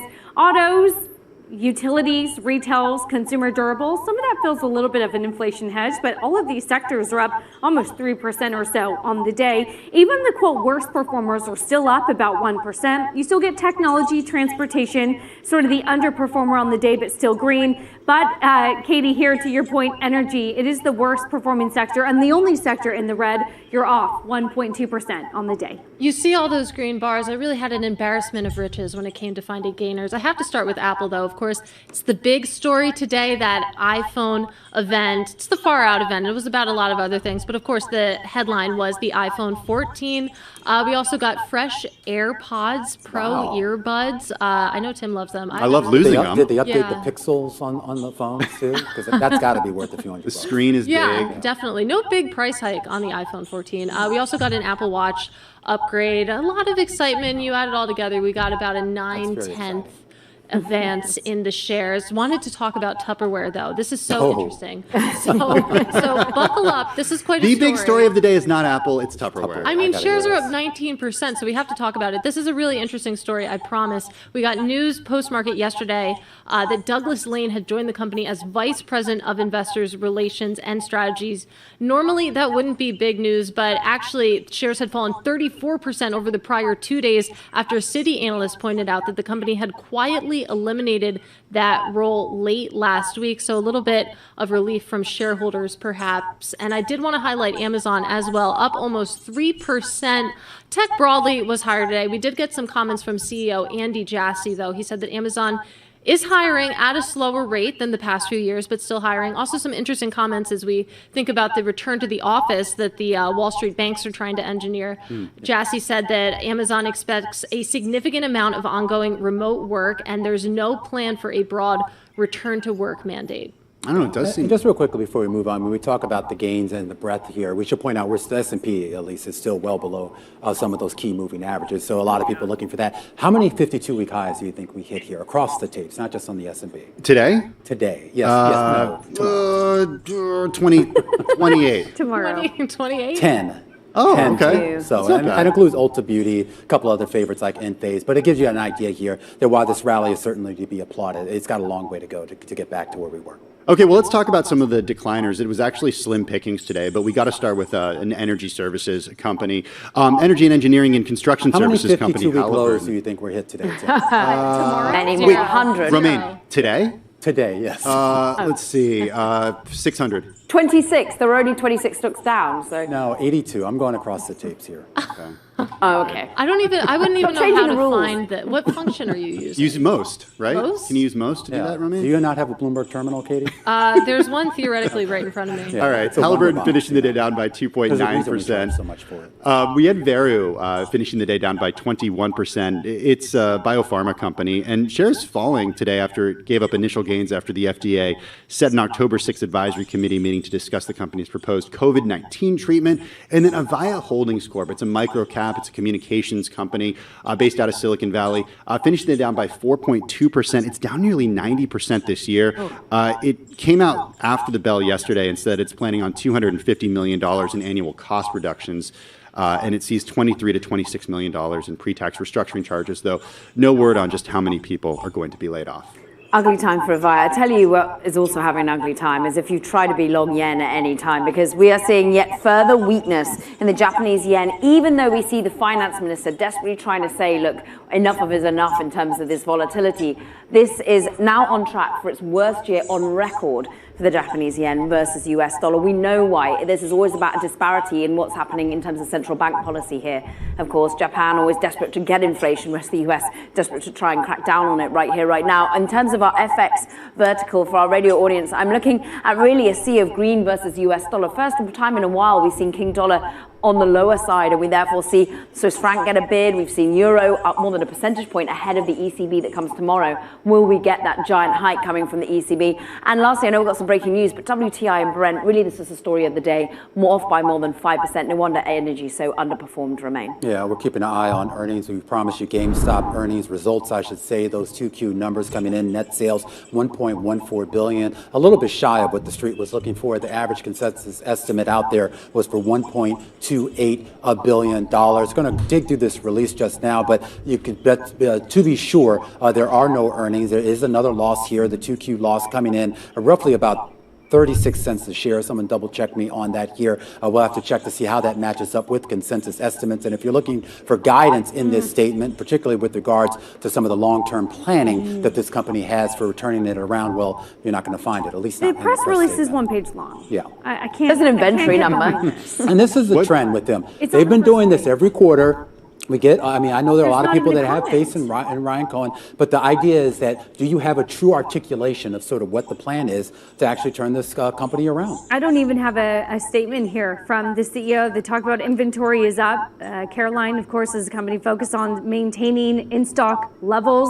They talk about your favorite, the NFT marketplace, to allow gamers and creators to come in And of course, modernizing What and does it tell you when strengthening you the see that systems. inventory level go up? 734.8 They're saying million this in the is a inventory. good thing, though, because That's of up from supply chain. 596. Why? Because actually they have games to Hasn't buy. Target, Brian Cornell, haven't a lot of these other bigger retailers already thrown water on that narrative? The idea here that may have been true several quarters ago, but right now it's a totally And who's different gaming environment. right now? Aren't we all apparently going out and having experiences at the moment, Katie? It's a great question. I really don't know how to interpret this one-page press release as we've been talking about. It looks like the market doesn't really know either. There is If you going to be look a at the conference line- call. But I the look forward conference to call is the that. same Yeah, every remember the quarter, last which is conference call they had? Yeah, no questions, Yeah. no color, For all no of the articulation four analysts of the strategy. that are on this stock, of three Yeah. sells and one hold, not a single buy on GameStop. Well, how do you? My favorite line, Romaine, they talk about how they have